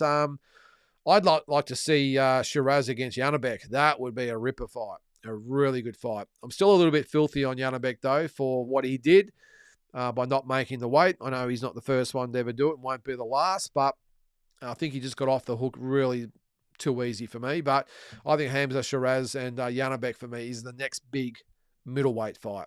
Shiraz has still got to be a little bit more active, though, and he needs to beat a couple of big names. Would Shiraz and maybe a Chris Eubank Jr. All-England fight be a good one? That would be a ripper too. But, yeah, they need to do something with the middleweight division because it's just doing nothing at the moment. But Shiraz and Janabek, for me, is the fight, hopefully, down the track. Will you be calling Virgil versus Bowerchuk? Yeah, I think I will, mate. I think I will. I don't think I've got, although I might be going to the football. It depends on how I'm feeling on the weekend, whether I feel like going to see Carlton play again. It's another tough game against Hawthorn, but if I'm not, then I will be, I'll definitely do that, mate, for sure. Bacoli, Caballero would be good. Yeah, that's good call. I wouldn't mind seeing that. So many good fights in the heavyweight division at the moment. Thanks, Trevor. Really enjoying your walking boxing each day. Also, Amari Jones looking good for gold in the 71 kilo division. Okay, mate. I'll keep an eye on him. I haven't seen a lot of the 71. Oh, not just the 71, but all the non-Australians. I must admit at the moment, Trevor. Just a few highlights here or there, but I will be looking at them the next few days. All the finals. The Great Tapestry. Love your show. Are your shirts available? Oh, thanks, mate. I appreciate that. Oh, the shirts, yes. So just to clarify on that, I did look into it. I can get them made. But if you get these online stores that you have to put them on your page and they do it all, they charge you $50, $60 a month or whatever it might be in some occasions to be like a member. What I'm going to do, if you want a shirt, I think we said they were going to be about $40 plus postage. I'll wear a shirt next week. If you want a shirt, hit me up on Instagram. Is probably the best way. Just go to my message. The message is there, and message me there, and I will send it to you. I'll give you the bank account details and all that sort of stuff. I tried to get around it on YouTube, but they don't allow you to just put your stuff on there if you're not connected to one of those. Is it Shopify or one of those stores that you got to have, and they all charge you membership. And I'm really grateful. We've got a really good little viewership base out there, but I've got a feeling we're not going to sell enough shirts in a month to pay $50 or $60 a month in fees and charges to be part of it. So again, if you want one, go to my Instagram. the Boxing Deep Dive Instagram and just send me a message with your details, and I will get your size, of course, what you need, and we'll get them out to you probably in a couple of weeks. All right, and thanks, mate. I really appreciate your comments there. I think Morel looked average against the gatekeeper type opposition. I'm not sold on Morel yet. He wasn't listening to Ronnie Shields' corner advice. He was a bit stubborn, wasn't he, Carl? I'm not going to be convinced either. From what I've seen from Morel, but I think he was a little bit more impressive than what Benavides was. Probably arguable either way. I just think both of these guys, if they come up against a Bivol or a Better Beav at 175, I think they might be in a bit of trouble. But again, I'm going to just not pass judgment just yet until I see both of these guys, Morel and Benavides, have at least another 1 or 2 fights and see how they adjust to the new weight division. Paro El Rayo is a great matchup. I thought El Rayo's chin was questionable. Boy, was I wrong. I'm with you there, mate. I expected Cruz to get him out of there at some stage, and he was fantastic, Valenzuela. And he's come through a bit of adversity too. Remember, he's had a couple of dodgy decisions. I think he was stopped as well. And yeah, no, and it's a credit to him to be able to come back. Robert Garcia is an awesome trainer, so of course he's in his corner as well. But yeah, just a great win, Carl. Yeah, Pitbull was disappointing. Yep. Similar to how Liam kept it long and kept moving, made Matthias look average. Yeah, well, this is the thing, Carl. Sometimes you look at these types of fighters, and if you stand in front of them or in the trenches with them, you make them look very, very good. I thought Liam made Matthias look very average. Very average. And they're all talking about him being the boogeyman and all this sort of stuff. And Liam just boxed beautifully that night, just like Valenzuela did yesterday. I think I'm not going to put Pitbull Cruz in the Matthias category. I think Matthias really got too far ahead of himself. And what do they say? Drank his own bathwater. I don't think Pitbull's in that category. I think Pitbull's a humble, down-to-earth type of guy. I was a little bit disappointed that he claimed a bit of a robbery afterwards. I thought maybe would have taken it on the chin that he lost. But, yeah, you're right. I mean, sometimes if you give these guys angles and a bit of movement, and you don't allow them to totally dictate the pace, well, this is how the upsets happen. Because a lot of these guys, got to remember, Matthias is used to being feared, hunting these guys down, and they're all in sort of survival mode or reactive mode, and they allow him to do his thing. Liam took that right away from him. Liam was beating him to the punch. He was punching with him, backing Matthias up sometimes, and it just put Matthias right off his game. And yesterday, Valenzuela, while he didn't quite do the same as what Liam did as far as backing him up and all the rest of it, he gave him great angles, and more importantly, kept him at range. When he got close, took advantage of the range that he had, and credit to him as well at some stages, actually also punching with Isaac Cruz and getting the best of him. So it's amazing what you can do when you believe in yourself, Carl. This is probably the main thing when you come to win. Not just fight the champion or whatever it might be, get the payday. I don't think that happens a lot at the top level, but when you really back yourself and you come to win, anything can happen, as these guys showed. Yeah, it was a great win, Batman. I think Bud has come back to the pack at 154. 100% agree, Carl. And what's he going to be like at 168? I don't like it. I had it 6-4 after 10 and gave Bud 11 and 12. Okay, so all right, so he had it 8 rounds to 4. Okay, Morel lost the boogeyman status at 175, but lost size 2. And Hot Rod was an outside boxer.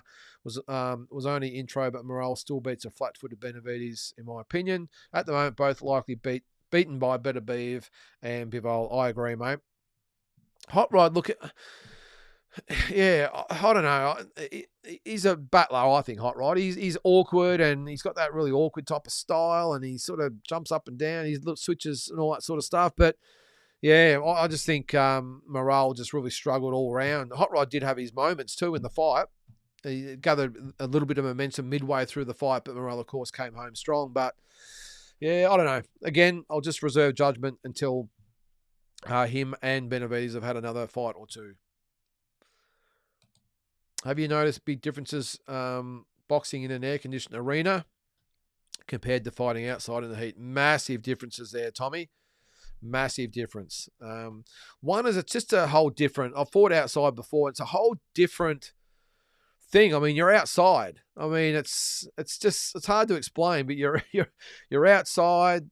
There's sunshine that you don't get in a gym or in most of your fights, and the punches sound different. They feel different. It's a really funny experience. In that instance yesterday, by the way, the heat would have played a massive factor as well. I never fought in heat, but I did fight outside. But in an air-conditioned arena, you've got the lights, and obviously it's cool, and it's just a whole different sort of thing. So it's a little bit, I suppose, like, in football, playing under a roof to playing outside and whatever it might be. But definitely a difference there for sure, Tommy. Canelo schools that version of Bud. Easy work, yep. Bud can't fight at 160. Well, he's got an ego on him, Carl. If people keep doubting him, maybe he'll just do it despite us. I don't know. I remember Foreman talking about how the heat in Zaire versus Ali bothered him. I'd assume for a power puncher that would suck. 100%, Tommy. Yeah, and every punch he was just... And didn't help, of course, that George Foreman threw every single punch like it was his last. What does he expect? The Zaire heat, I can't remember how hot it was, but it was bloody hot. Not probably as hot as what it was in the Thriller in Manila, but still, it didn't help when Foreman threw every punch with everything that he had in stifling heat. So, and just kept throwing punches, even though Ali was doing the rope-a-dope. So maybe it was Foreman who was the dope. Crawford fighting once a year. It's hard to say where he's at. Yeah, it's a good call too, Batman. Who knows where he's at? He needs to fight twice a year. Or like every 8 or 9 months at least. But 12, 13, 14 months, it's just way too long. It's very hard to remain consistent when you're out for so long, especially at his age. Hats off to, Baby Anderson for stepping up. Let's see Torres Jr. and the rest of these prospects step up. Yep. Yeah, no, that's a good call, Carl. He did step up. What was he, 24-0, I think? And you don't really know you're at the level until you're not at the level, I suppose, and that was the case yesterday. But if he's serious about boxing, it's a small setback. What is he, 25? I think he is. Plenty of time to come back and get himself back on track. Just a setback if he chooses to make it a setback. Just learn from it, go back to the drawing board, listen to your trainer, whatever it might be, and then work on some different things and come back bigger and better. There's the pound for pound king. How are you, mate? Welcome to the show. Bacola dishing out another serious beating. Anderson head was literally spinning from those uppercuts. He was feeling the effects, wasn't he, Batman? I was just, that last bit there after he got up from being knocked down, I was just saying to the referee, stop it. Because you just see what was coming. You could just see eventually there was going to be a big punch that was just going to knock him clean out. And the referee did get in there, but as I said before, maybe a couple of seconds too late. But at least Anderson will live to fight another day. Bakoli Zhang would be a banger of a fight. Yeah, good call, Tommy. I like that fight. Zhang is 40. I think he's done. I don't know, Carl.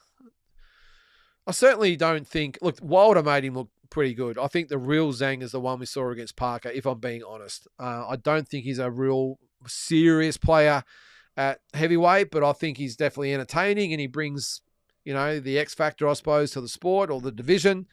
I don't think he's done, but I think he might be done as a real serious contender. I don't think he's done in boxing, but yeah, I don't think against the Joshuas and Usyks and Furies and probably Bakoli and those types of guys. I don't think he goes that well, but he definitely comes to fight, and that's what we love about Zhilei Zhang. Canelo hurts Crawford. I hope that fight doesn't happen. Crawford Zoo makes far more sense. Zoo for the win. I'm with you there, Batman. I think I know Crawford wants the Canelo fight for the legacy type of thing, but if Tim happens to get that comeback win and then maybe gets a belt, I'm with you there, mate. That is the biggest fight at 154. I don't care about Spence, Fundora, Ortiz. Crawford and Zoo is the most appealing fight at that weight, if you ask me. Maybe if Boots Ennis goes up to 154, maybe he could throw a cat amongst the pigeons there. I'm pretty sure Boots Ennis is going to want to settle into the 147-pound division as the guy for a little bit longer yet. And I don't think Crawford's that intent on fighting him anyway. I think he realised he's only got a couple of fights left. And if he's going to get the biggest and best fights possible, it's either Canelo, and if it's not him, then I think Tim Tszyu fits the bill. Maybe Ortiz could fit the bill as well if he wins this weekend, and maybe Fundora if he beats Spence. I don't think we're going to see Spence Crawford too, if you ask me. Yeah, good call, Carl. Roy Jones Jr. dropped the Korean twice and still lost in the amateurs. Unheard of. Yeah, Andy. Yep, Kevin Barry was Joseph Parker's original pro trainer. Yep. And we went to Kevin's gym. Lives in Las Vegas now. We went there when Jeff Horn fought Crawford in Vegas back in 2018, and went to his house. He's got a gym out the back, and it was pretty cool. Really nice guy, actually, Kevin. PBC, procrastinating boxing chumps. I like it. Fundora out of action till November. Okay. Yep. Thanks, mate. Just seems like it would be a fun matchup. Heavy shots being thrown. This is Zhang and who was it? Bacoli. Zhang hasn't been down since the 2012 Olympics versus AJ. Yep. That's right. Now, from all accounts, I never saw the Olympics back then. I wasn't sort of that intent on amateur boxing back in 2012, but AJ apparently did get the benefit of the doubt in a few of the fights or a couple of the fights, but either way, he's an Olympic gold medalist, so good on him. I'd like to see Bacoli and Joseph Parker, says Carl. Yeah, that'd be a good fight too. Canelo and Billy is a much better fight, and Billy is a beast. Before the Canelo versus Munguia fight happened, I would have loved Munguia and Billy. What a fight that would be style-wise, yeah. Yeah, the only thing I was just going to say about Billy is I think he needs a fight on a big card so that fight fans can get maybe a little bit more look at him. The casuals I'm probably talking about. Make no mistake, he can fight. He's a puncher. I think Canelo still makes easy work of him, just my opinion. But it would be entertaining. It really would. But I think we need a little bit better look at him. So maybe even put him on Canelo's next undercard. I know the Caleb Plant fight is the main support to Canelo and Belunga. So maybe they could put Billy on that card as well. What's your opinion on brain damage in boxing? Does it take a bit of the enjoyment away for you, knowing a lot of these blokes will end up pretty badly damaged? Yeah, it's a good question, Jack. I must admit, I know a lot of fighters that I either used to fight with or against or used to follow aren't in a really good way these days, and it does break my heart if I'm being honest. But a lot of these fights, you don't necessarily see it a lot in the amateurs. Of course, they're only 3-round fights, and they're more the pity-pat sort of stuff and everything. But I think from experience, Jack, a lot of the damage happens in the gym.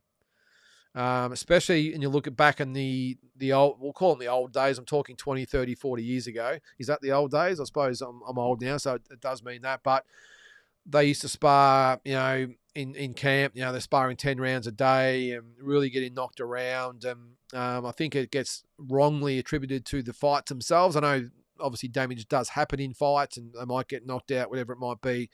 But that's why I've always been a real advocate for policing it properly. There's a lot of boxing trainers out there that have no right to be trainers. They have no experience.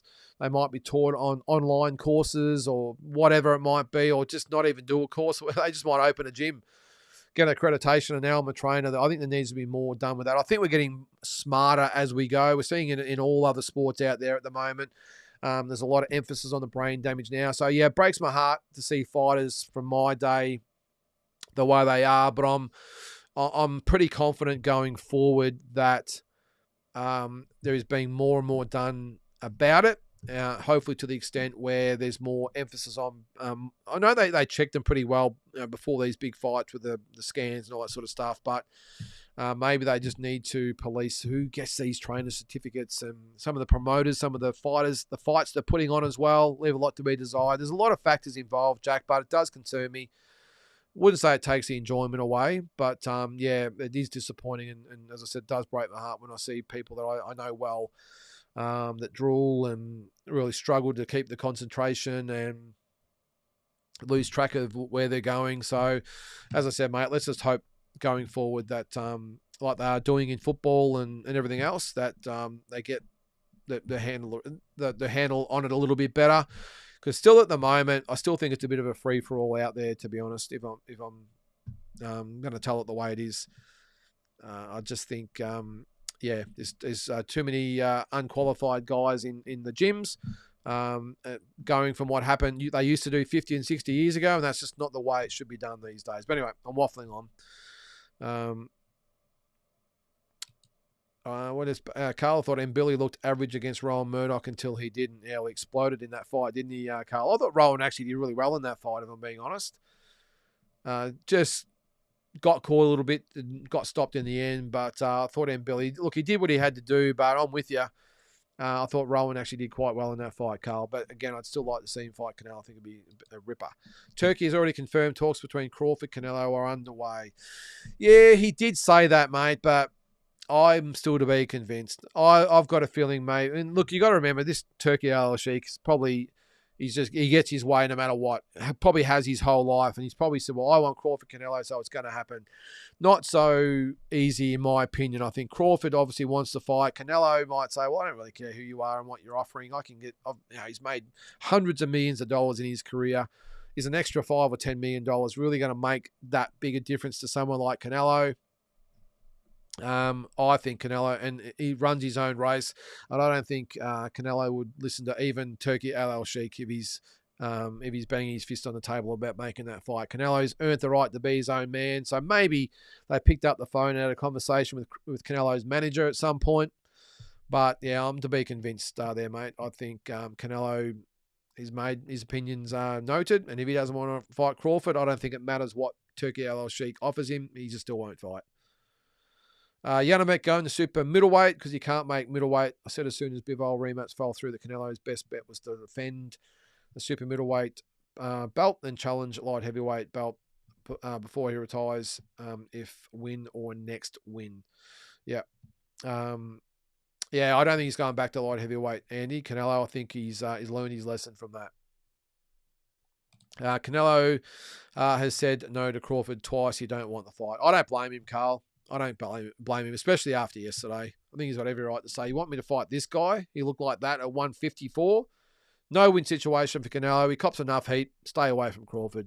I'd still pay to see it, don't get me wrong, but I wouldn't blame Canelo at all if he says no. Any thoughts on becoming a trainer? I was actually a trainer for a little while, mate, in the amateur scene. I had my own gym for about 10 years and dipped my toe in the water as far as having fighters goes, but it's a big commitment. I probably expected too much from the fighters I had. I had a level that I used to like to hold myself to when I was training, and I probably was a bit hard on some of the fighters, expecting them to have that same commitment, and that's just not going to be the case. And and not just that, mate. I really struggled a little bit with the political side of things in boxing. Yeah, this is the amateurs I'm talking about. Loved working with fighters and being involved in the system. I was one of the state coaches for Victoria in 2014. I really enjoyed that. I went to Perth. That was a great experience. But I do like actually doing a bit of consultancy work, mate, if that makes sense. And what I mean by that, I have fighters that will come to me, and I've got my own gym here at home, so they might come to me. I've got a young kid at the moment. I just spasmodically, I might have one or two on the go. Maybe I've got a couple. Maybe I have none. It just depends on what's happening. But I like to work on different things with them. Might be, look, I need to work a bit more on body punching or left hooks or uppercuts, whatever it might be, and I'll work on particular things with the fighter, but without actually being the trainer. Not to say I would never do it, but it's a big commitment. I take my hat off to the trainers that do it as a living. It's a tough business. Sometimes there's not a lot of loyalty shown from the fighters. They jump ship if they don't have a good performance. It's always the trainer's fault. It's never the fighter's fault. But they put in a lot of work for not a lot of return sometimes. I know we see the Freddie Roaches and Robert Garcias of the world, and they all make good money in all these big fights. Not necessarily the case in 99% of the time. So, but at this stage, mate, no, not for me. As I said, I enjoy working with fighters, young or old, experienced, inexperienced, I don't care. But yeah, not really interested in becoming an actual full-on trainer at this stage, mate. Bacoli should get his rematch with Hunter. It's a fight he would win. So avenge the defeat. He won't get a title shot. Might as well stay busy. Yeah, I like that. Batman probably makes sense that Bacoli fights Hunter again. If nothing's happening, he might get offered a big fight next, of course. But if he doesn't, Hunter makes perfect sense. I only agree with the Australian boxing. I agree with the Australian boxing only show. I've wanted this for so long. Okay, so Australian boxing only. Okay. All right. Well, actually, having said that, I have been talking about it for a few weeks, guys, about having, even if it's just once a month, to have other content creators, whether they have podcasts or a YouTube show or whatever, to get on here once a month and go over the Australian boxing scene in total. So maybe, well, I wasn't going to just make it Australian. I was going to talk about everything, but I think we talk about the world scene pretty much every day and on all these different shows. So maybe we could do it once a month and getting those guys on and do an hour or two show once a month and just talk about Australian boxing. So I'll take that on board there, mate. Yanabek Shiraz is the best guys at 160, best fight to be made. I agree, Batman. I think a couple of weeks back you said your daughter was having surgery. Hope that went well. That's to Carl. So, yep, all the best to you, Carl, if that's the case. Still feel Bud is the best bet, or his best bet is to chase 3 times undisputed at super welterweight versus the belt holders, then hang them up, ending on a W. I agree, Andy. I think stay at 154. It's not like he's got no one to fight. I can understand if he was at 154 and there's no one to fight. He's thinking, oh, well, I may as well just go up again and fight Canelo. Geez, look at the fighters. I mean, I'm rattling them off. Zoo, Fundora, maybe Spence, but Ortiz, if Ennis comes up, there's still some excellent fights at that weight. So if he only wants 2 or 3 more fights, well, there they are. They're all there. And they all want to fight him. So let's go. Don't worry about Canelo. Zhang Bakoli on the undercard of Better Beeve and Bivol. Okay, if that's the case, would love to see it. Batman. I'm not on Instagram and don't want to be, but I'll ask Mrs. to chase up shirts. Yeah, sorry, mate. It's the only way I can sort of go about it without having an online store. Sorry. Carl, you message on Instagram. Yes, all good, mate. Yep, make sure you message me and I'll get straight onto it for you. Don't forget sizes and I'll give you the bank account details, but the size you're after and we'll go from there. I think even you might be able to get a different colour. I mean, I think black, but if you want something else, then let me know. Feeling Zhang will be fighting Parker next, likely on the Fury Usyk card. Yeah, well, does he get another crack at Parker? I'm not a big fan of that fight, if I'm being honest. I think Parker did it very easily the last time. I think he does easily again. I've got the vibe Shakur is going to sign with Eddie the way he was promoting him last night. Shakur was even getting into it with Loma in the crowd. I did see that. Yeah. How can you get into it with Loma? Such a lovable little guy, isn't he? How could you be giving Loma shit? Shakur Stevenson, wake up to yourself. It's not like Loma to get involved in this sort of stuff either, is it? It's not really his style. So maybe they do plant the storyline, don't they? So maybe, just maybe, they're sowing the seed for a potential Shakur Loma fight with Matchroom. Although it won't be with Matchroom, will it? Because obviously Loma's with Top Rank. Or does Shakur stay? Maybe Shakur goes to Bob and says, now, Bob, mate, I'm willing to stay with Top Rank if he's wanted, by the way, but I want that Loma fight. Let's make it happen. If you can make the Loma fight, I'm going to stay with you. If not, I'm going to go with Eddie. So, yeah, maybe they were just planting the seeds. Who knows? All right. We're getting to the end of the comments here. I think. Does Tank's performance versus Pitbull look worse now or just Styles make fights? I think it's Styles make fights, Tommy. Tank's, loves to stand in front of these guys. He loves to trade. Pitbull loves that, of course. Valenzuela didn't do that yesterday. I think it's just Styles make fights. What's that? I get in trouble all the time on Instagram. I'll have to follow you on there, mate. I don't do really any content on my own page, but I do put a fair bit on the deep dive page. I always felt Nick Ball fought like Pitbull and the size is similar, but Ball, while maybe not as a big a puncher, has much more variations in his game and style, more head movement, more athleticism. That'd be good fight if they're around the same weight. I know they're not. Yeah, you might be right there, Batman. Similar. I'm with you. Ball's probably got a little bit more finesse about him, but Pitbull, you know what you're getting when you fight Pitbull. He's going to be on your chest and he's going to be throwing bombs. Yeah, he's a bit there, Batman. A hybrid of Pitbull and Zapata. Good comparison there.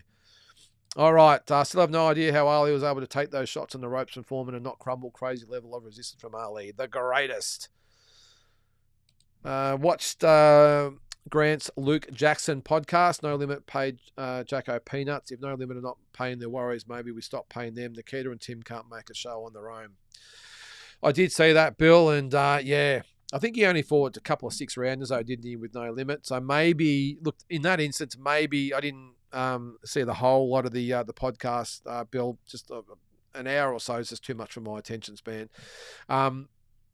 But maybe Luke Jackson went to No Limit and said, look, I want to get on the card. I want to get my career back on track, so can I get on the card? And maybe No Limit have said, yeah, you can get on, but this is all we're going to pay you. Maybe that was the case. But geez, Luke Jackson's a pretty big name in Australian boxing, and he's earned his stripes and should have deserved good money. And remember, he did actually, I think he lost the first one, didn't he, and then won the rematch on that card. I'm glad he's doing well too, Luke Jackson. I know he's had his issues, but he did look in good good condition mentally and physically on the podcast. So let's hope he's in a good space at the moment. All right, talking about the Instagram. Did anyone watch McKenna versus Laws? It went 3 rounds and all 3 could be round of the year. No, didn't see that, mate.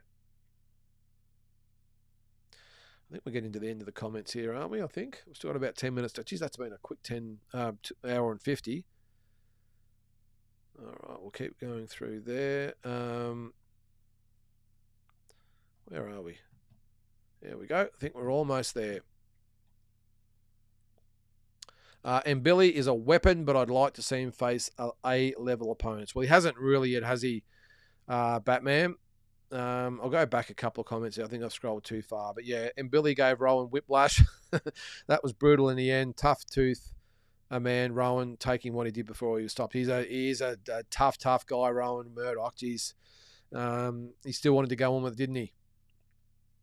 Boxing is known among other combat sports for sparring very hard. I did a little MMA and the sparring was way lighter. They only turn it up when they are in the fight camp. It depends on the gym and the fighters too, Jack. The thing is, like I've said it before on this show, I remember being in LA and we went to Freddie Roach's gym, so the Wildcard gym, and I can't remember. He's a well-known fighter, and I can't remember his name. I'm getting mixed up with someone else, and I won't say his name because I know it's not this other guy. But anyway, he's a lovely guy. You'll know who he is if I mention his name. But anyway, he was in the gym and he was doing 12 rounds. It was probably 2 or 3 weeks before he was fighting, and he was in the gym and he did 12 rounds, and he had probably 3 or 4 different sparring partners. But every round he was working on different things, so it wasn't a war. One round he would be on the outer ring working on his long range stuff, and then the next round he might be inside. Some rounds he'd just throw straight punches. Some rounds it was inside hooks and uppercuts. He just really varied up a lot. So it was about learning and preparing for the opponent, not just going in there and just punching on. I think we've got this mentality sometimes. I know here in Australia, we're going to a lot of gyms that they treat them like fights. And don't get me wrong, there are times where you need just a good punch out, a good hit out. I understand that. But it seems to be here that we're hell-bent on, well, such and such beat such and such in a spar. Well, it means nothing, I can assure you. Winning a spar means nothing. And I think we get a little bit hung up on that. But I think that's why I encourage fighters that I know here in Australia to go over to those gyms and spend time in the gyms over there and see the way they go about it. You don't have to go to war every time you get in there. And I think, again, that's been our sort of mentality here in Australia for quite some time. Let's hope it's just starting to change now as trainers are getting more educated on the dangers of too many sparring rounds and too many wars in the gym, because it's a horrible thing to see someone that that you know well who is not in a great way, 10 years or 15 years after they finish up. All right, so we've got a couple of comments to go. What have we got there? Andy. Turkey has to remember Canelo was built up to be who he is as the face of boxing before Turkey came to town. Money matters, but respect matters too, especially if you're already rich enough. That's what I was getting at, Andy.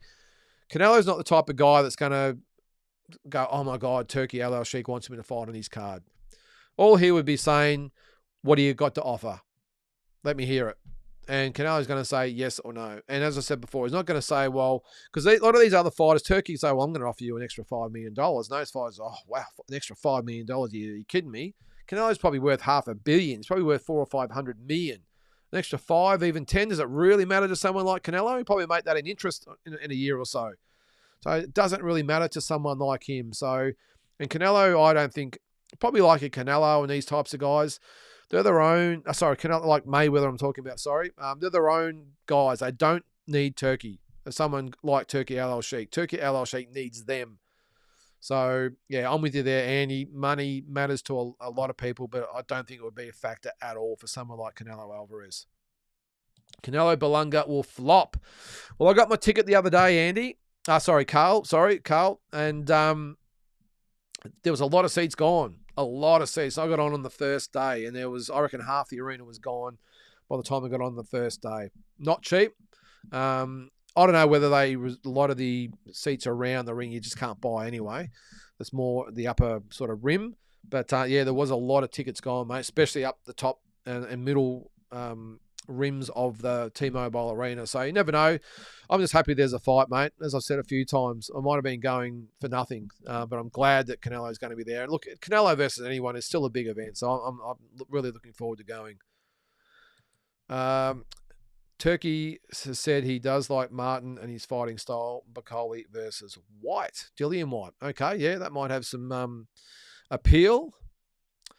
Shakur is an obnoxious little twat. Got to agree with you there, Jack. Just a garbage person. Bashed a woman with his mate a few years ago on video. Well, I didn't know about that. Even without knowing that, Jack, I've never been a fan of Shakur. Hey, very, very good fighter. Just comes off, I agree with what you say there, an obnoxious little twat. Hard to disagree there, mate. Hard to disagree. Shakur Twitter fingers, just making Twitter content, but Lama told him to his face Shakur didn't want it. Shaker talking. Is that Shakur talking? But Zapata fight is in the works. I like Shakur and Zapata. Good fight. Also indication Shakur going to DAZN. Okay. There you go. Have you got your boxing deep dive trophy ready for His Excellency when you meet him? I'll make up a little plaque or something, Carl. It's pretty cringeworthy, isn't it? It really is. Hey, he's done great things so far, but come on, he's only still dipped the toe in the water. What's it? It's been 3 years? 4? No, hang on. I think didn't they do the first Joshua Ruiz fight? I'm not sure whether that was the first, but it would have been one of the first they did. So what was that? 5 years ago, and we're already putting him in Hall of Fames, especially in places he's never actually put a show on, giving him belts because he's doing shows over in LA. Come on. If anyone deserves an honorary, a ceremony like that, it's Bob Arum. And even to some extent, Oscar De La Hoya. He's been, doing this for probably 20 years as well. So, all right, Bill, we've got a couple more comments before we call it a night. I think 3 major reasons for brain damage at sparring. Yep, 10 to 15 rounds with 3 fresh fighters. 16-ounce gloves, heavy punches, big gloves. Yeah, no, I'm with you there, mate. I'm with you. A lot of different factors, but it's mainly just the constant sparring, the amount of rounds. It's this old age sort of opinion that back in my day we used to spar 200 rounds before in the lead up to a fight. Well, it's not, in my opinion, very smart, especially when most of those rounds are wars.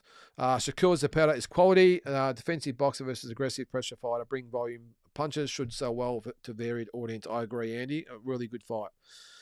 Certain Aussie boxer we all know spars like a maniac every time, is already having some speech and memory issues, and his team have their heads in the sand. I've got a feeling who you're talking about there, Jack.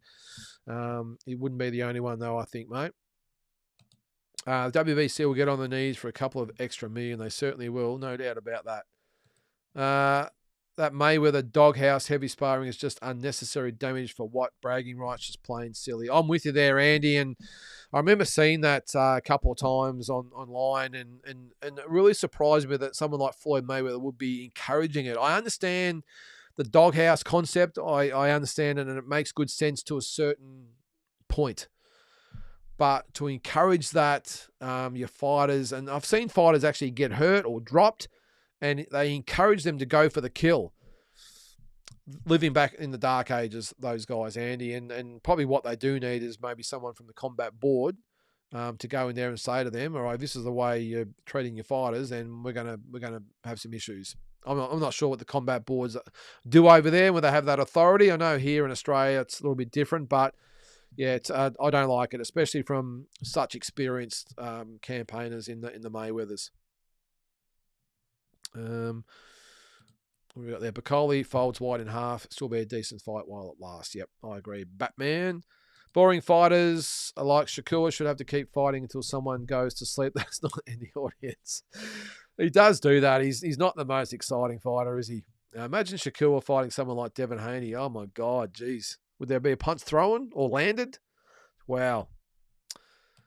Give Turkey Al Sheikh a little koala from the tourist shop and encourage him to come build Aussie boxing. Yeah, make Australian boxing great again, you reckon, Andy? Yeah, so we'll see. All right, guys, well, looks like that is it for tonight. We're about a minute early, I think, there. But as always, really appreciate everyone watching. Yep, like, subscribe, share, all that sort of stuff. Again, check me out every day. I'll put up a 15-minute video, walking, boxing, with whatever's on my mind that day. Actually, I'm not quite sure what I'll talk about tomorrow. There's not much happening. I'll think of something. And then of course, just keep an eye out on the weekend with the Ortiz and Boachuk fight. If I'm not at the footy, I will be doing a live stream of that one. So again, thanks to everyone that joined in the chat tonight. It means a lot. And hopefully we'll catch you next week. Thanks, guys.